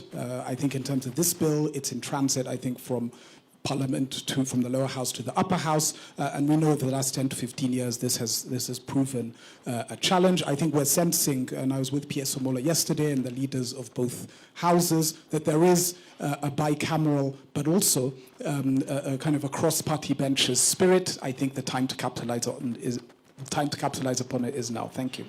Thank you. Thank you for that detail. We have time for one more intervention from the floor. Going once, twice, and that is that. Thank you so much for your valuable interventions, which will have been captured by our colleagues on the side there from the Deputy President's Office. So, ladies and gentlemen, as for the previous agenda item on absorption capacities, to ensure an action-oriented meeting, the government and development partners have decided on how to proceed from here. And to summarize, it is recommended that the integrated resilience framework is further refined and requests the co-chairs of the joint sector working groups, in particular on ASAL, agriculture, social protection, devolution, environment, climate and forestry, water and sanitation, energy, land and housing, public finance management, and gender, to provide concrete recommendations to facilitate the finalization and operationalization of the framework. And second, that development partners are invited to support the government in finalizing and implementing the integrated resilience framework, including by considering more flexible funding that allows reprogramming in response to potential risks or shocks. Ladies and gentlemen, we're going to go to the next agenda item on the forward-looking Development Partners Forum agenda, which is tentatively to take place in September. So we already have one agenda item identified from the discussions here today around the absorption capacities and the report back on the work by the task force to take next steps to address these challenges on these absorption capacities. In addition, the government and development partners have together identified a list of forward-looking agenda items that will benefit from high-level political attention. As such, it is my pleasure to invite His Excellency Sebastian Grota and Dr. Jane Kirangai, Head of the International Development Partnerships Coordination Unit in the Deputy President's Office, to the stage for the presentation. Thank you.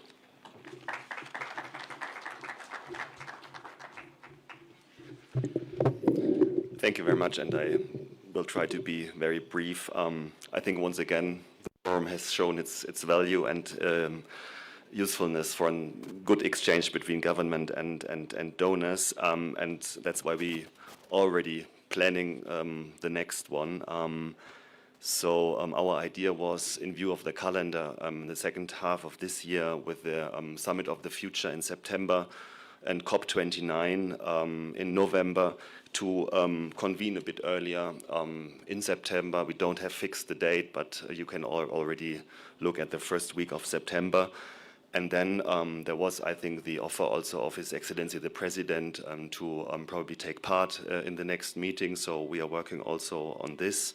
I think one issue that we then should or could finalize is the paper on the absorption capacity. As Stephen laid out, a working group will now operationalize the 5 baskets, and also the input of the government, of course, will be taken into this paper.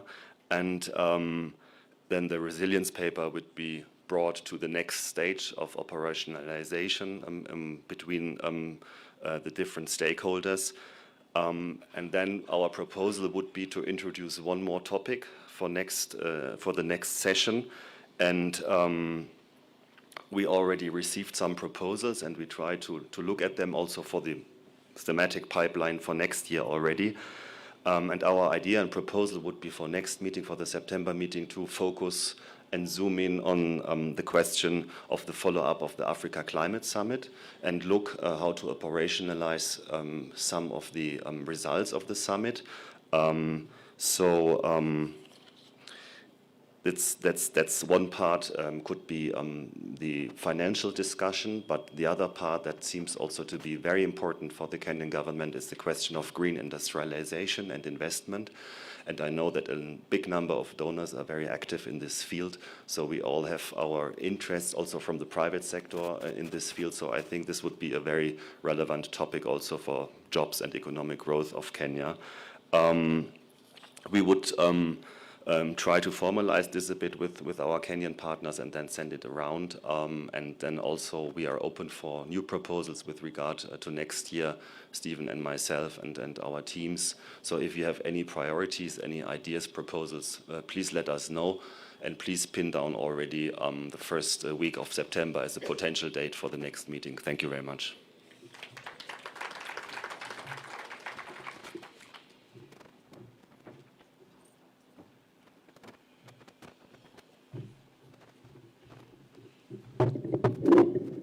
Your Excellency, ladies and gentlemen, I think mine will be very brief, just following up on what the co-chair has said.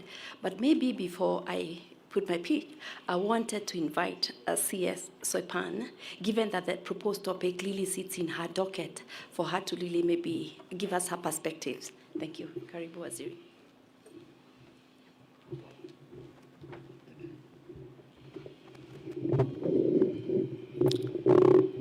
Your Excellency, the Deputy President, the co-chairs of the DPF,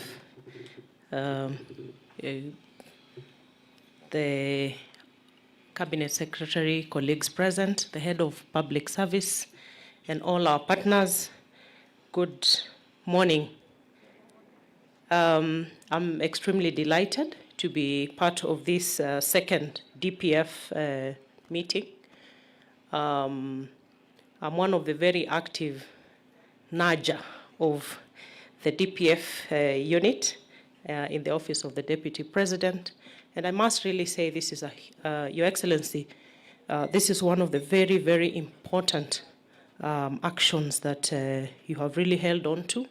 And it's really going to turn tables around for our country. When we look at the theme, which is increasing effectiveness and development assistance and strengthening resilience, it really speaks to the currency of the challenges we are facing, but also huge opportunity to turn things around. When we look at the figures presented by Dr. Kipto, 256 projects, 2.6 trillion worth of money that is within the country from development partnerships, out of which only 700 billion has been disbursed. And when we talk about the challenges we are facing with absorption, these are real issues because with all the challenges that we have within the country, we really have to get things moving, because money lying somewhere and is not going to its intended use against a backdrop of many challenges is really not desirable. One of the issues that PS Kipto speaks to, it says that one of the challenges with the absorption of funding is where midway through a program, we have to change the program design or change the scope of things. And that can be cured by making sure that at the inception or conception of projects, we really have the involvement of all the players and make it as consultative as it can get. Balozi Henriette speaks to a very important issue. Instead of very ad hoc and disjointed unlocking and unblocking of things, streamlining is of critical importance. The question of coordination, standardization, really is what we need to go with. And I'm really happy to say that the many discussions I have personally held with our partners. David Gosney here knows the discussions we have had. Balozi Sebastian, UNDP, the World Bank, GIZ, who have really been supportive of our programs, really speaks to the need for us to speak to each other, have a very coordinated approach to things. And just to speak to one recommendation that has been made here, which is for all the projects to go through cabinet.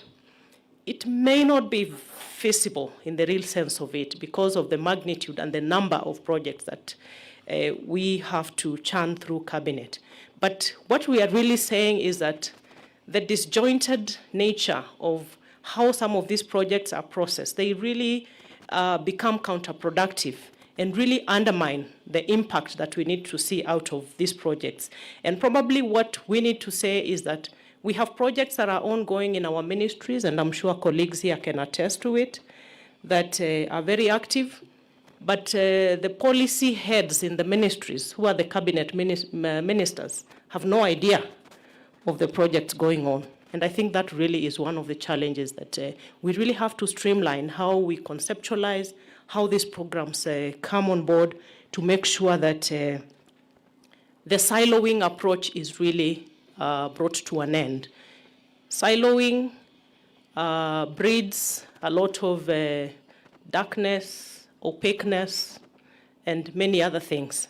So if we open this up to transparency on both sides, it is going to be a maximization of impact. Finally, I want to say that I'm really pleased to have the operationalization of the outcome of the Africa Climate Summit as one of the identified, looking forward agenda for the DPF. The Africa Climate Summit, by all standards, came out very successfully with the heavy support of all of you seated here.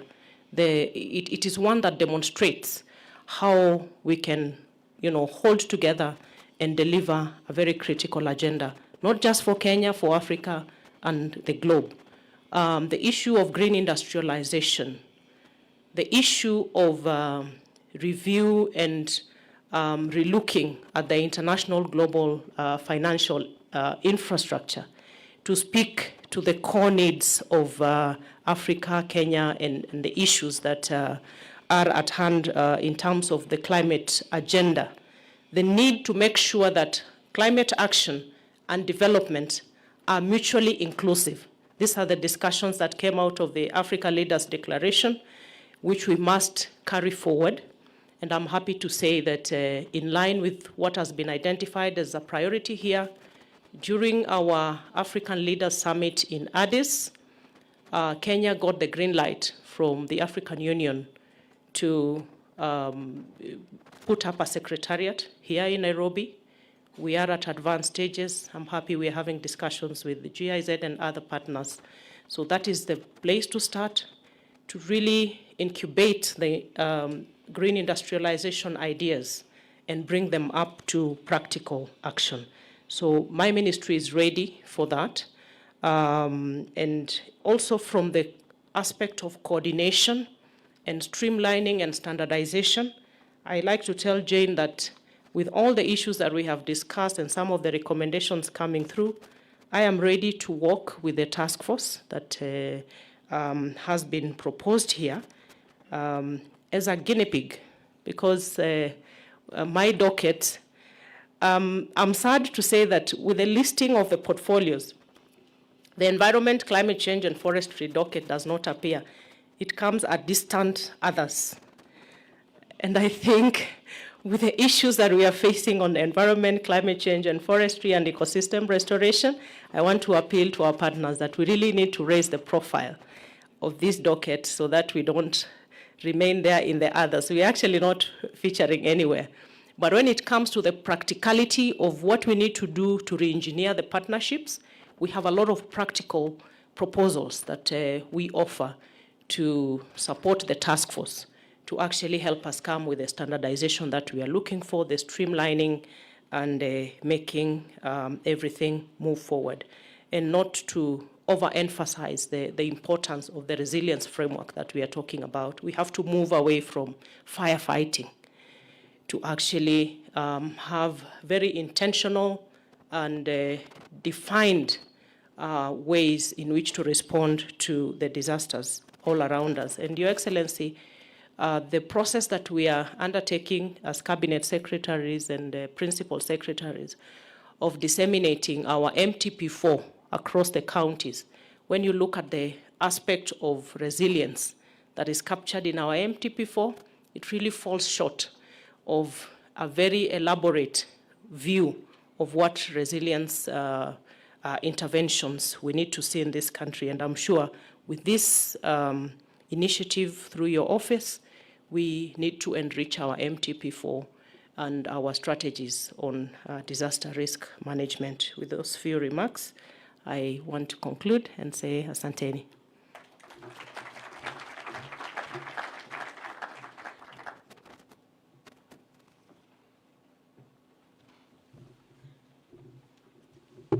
So thank you so much, Basili.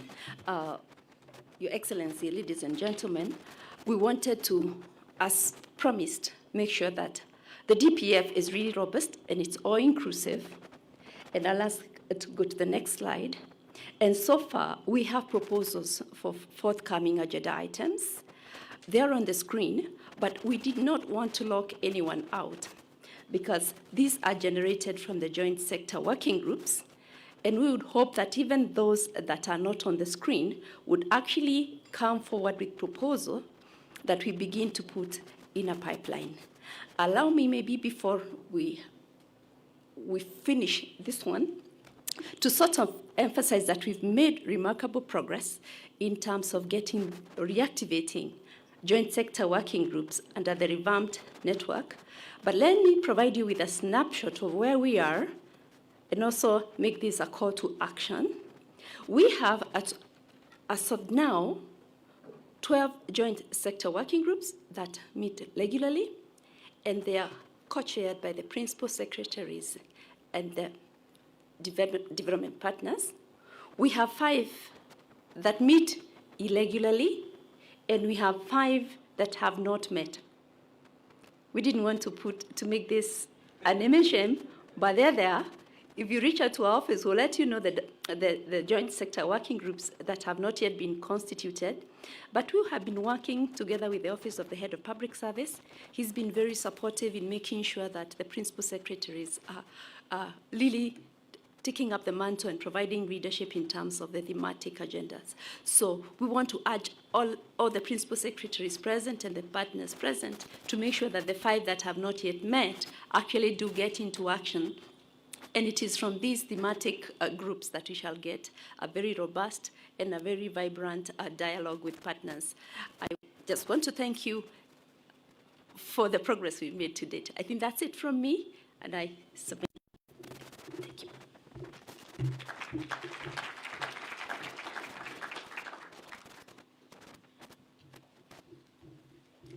Thank you, Sebastian and Jane, for that presentation.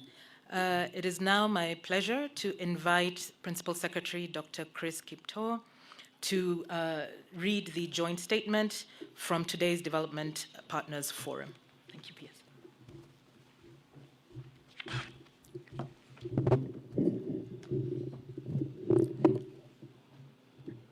Let me first give apologies. My Cabinet Secretary, Professor Njuguna Ndung'u, was supposed to read this statement, but he's still on the way coming.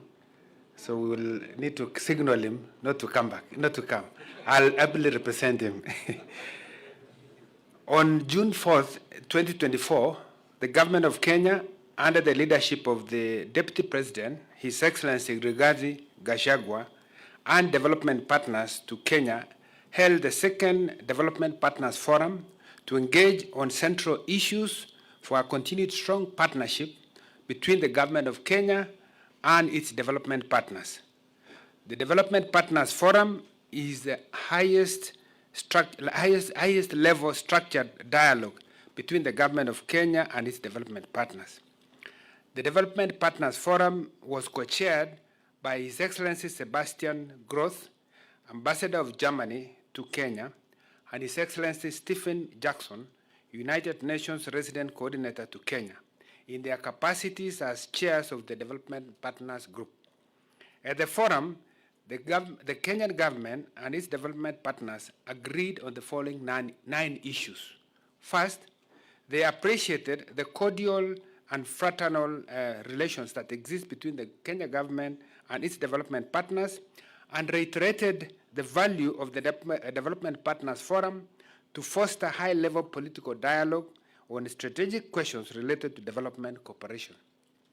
Secondly, they recognized the key role the joint sector working groups play in the operationalization of the revamped development coordination architecture, and encourage sector groups, co-chairs, to use these platforms to provide collaborative leadership in these sectors.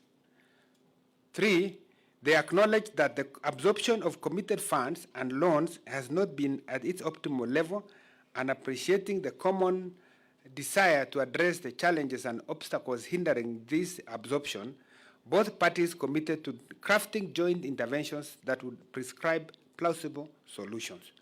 Four, they agreed to mandate a task force comprising government and development partner representatives, which will work to identify concrete recommendations for how to address key challenges, including those related to absorption capacities, such as counterpart funding, human resource capacities and competencies, use of harmonized principles for more effective and efficient use of financial resources.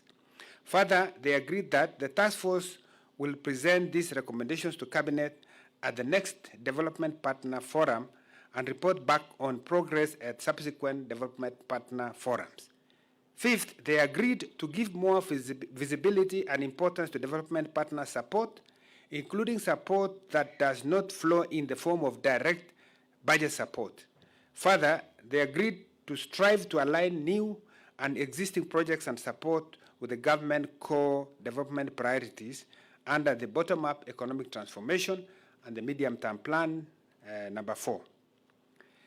Sixth, they agreed to further refine the integrated resilience framework and request the co-chairs of the joint sector working groups, in particular on ASALs, agriculture and livestock, social protection, devolution, health, environment protection and natural resources, water and sanitation, energy, land, housing and urban development, blue economy and fisheries, PFM and gender, to provide concrete recommendations to facilitate the finalization, institutionalization, and operationalization of the framework, and report to the Development Effectiveness Group on this.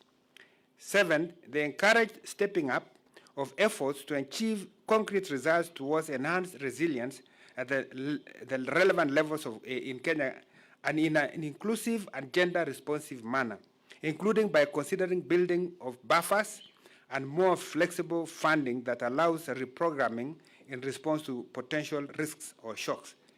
Eighth, they agreed on the important role of non-state actors, including civil society and private sector, in bringing partnership to new and revamped levels. And finally, 9, they agreed to have the next Development Partnership Forum in the beginning of September 2024, and that the agenda for this meeting will, among others, focus on the follow-up of the priorities emerging from Africa Climate Summit, including the implementation of relevant initiatives in Kenya, such as the Africa Green Industrialization Initiative, as well as in relation to Kenya's high-level participation in the Summit of the Future and the COP29 in Baku, Azerbaijan. In conclusion, in line with the international agreements, notably the Paris Declaration and the Accra Plan of Action on Aid Effectiveness, this joint statement embodies the vision of the Government of Kenya and that of the development partners to harness the enormous potential to further strengthen and consolidate their joint comprehensive partnership in all areas of bilateral and multilateral endeavors. Signed by His Excellency, the Deputy President of the Republic of Kenya, Honorable Rigathi Gachagua, His Excellency Sebastian Gross, Ambassador of the Federal Republic of Germany to Kenya, and His Excellency Stephen Jackson, UN Resident Coordinator to Kenya. Thank you very much.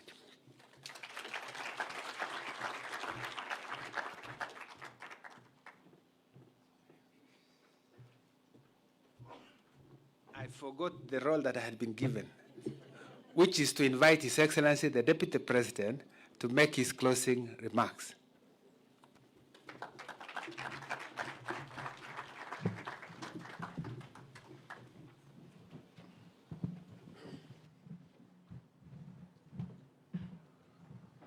Thank you very much. I had also not been told that I would be required to say something. Please sit down.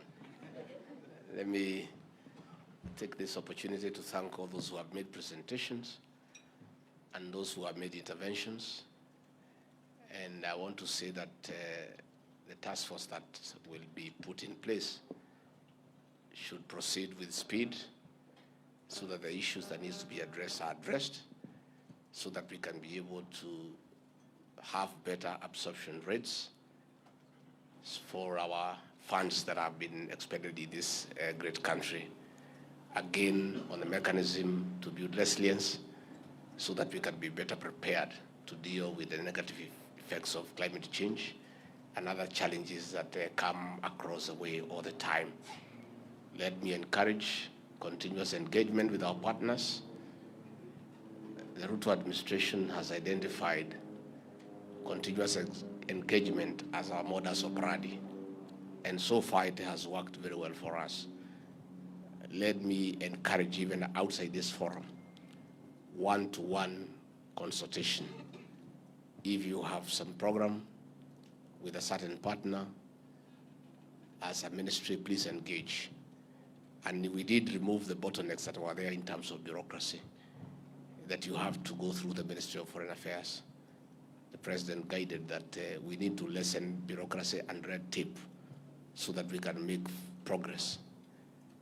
We will continue meeting at the high-level consultation forum that I co-chair with the Prime Cabinet Secretary to unlock whatever impediments that are there that may hinder expeditious implementation of agreed programs. Mostly at the Office of the Attorney General, at the Ministry of Foreign Affairs, and the National Treasury. That is where we have had challenges. At our forum, when those issues are brought to attention by the Secretariat sitting in my office, we'll be able to unlock them so that we can be able to make progress. Let me once more, on behalf of President William Ruto, the government of the Republic of Kenya, and indeed the people of Kenya, express our gratitude to our development partners for the support that you continue to give our country and our people.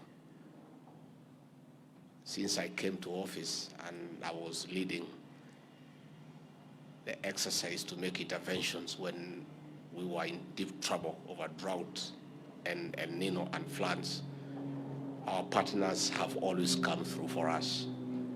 We don't take it for granted.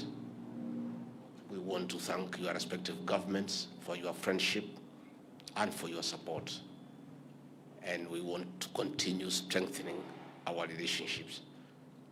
My office is open to all of you. Heads of mission who want to come and consult with me, I'll be available at short notice. Those who may want to consult with His Excellency the President, he will be available at short notice, because when we consult and we engage, we become better people and we achieve good results in a very seamless manner. So once more, thank you very much. You are invited to hang around, don't be in a hurry to leave. There is no hurry. You can stay for the rest of the day, but we don't have enough place for you to sleep. By 6:30 you must leave so that you can go to your homes. And I want to say thank you very much. Asanteni sana.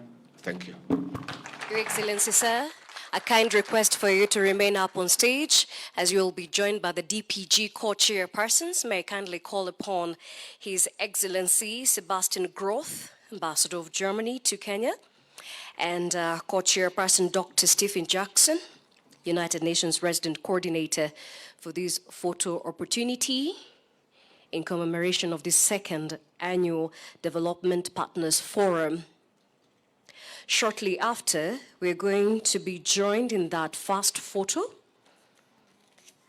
by the heads of corporations, Giovanni Grandi, Head of Office Co-Chairs, AICs, Italy. Please, if you could be making your way, together with Irene Garibaldi, Head of Cooperation, European Union Delegation to Kenya. Please, if you could join, heads of corporations, if you could join His Excellency and the co-chairs for that photo opportunity.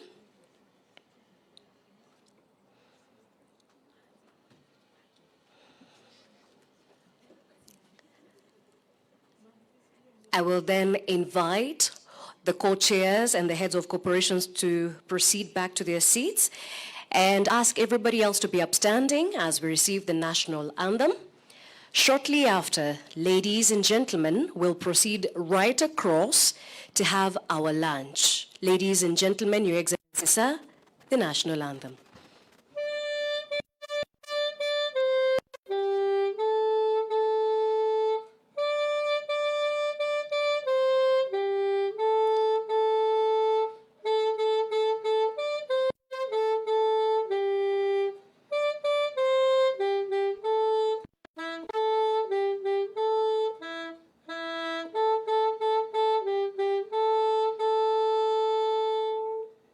Thank you. His Excellency now will proceed to leave at his pleasure. Ladies and gentlemen, lunch is served. You're welcome.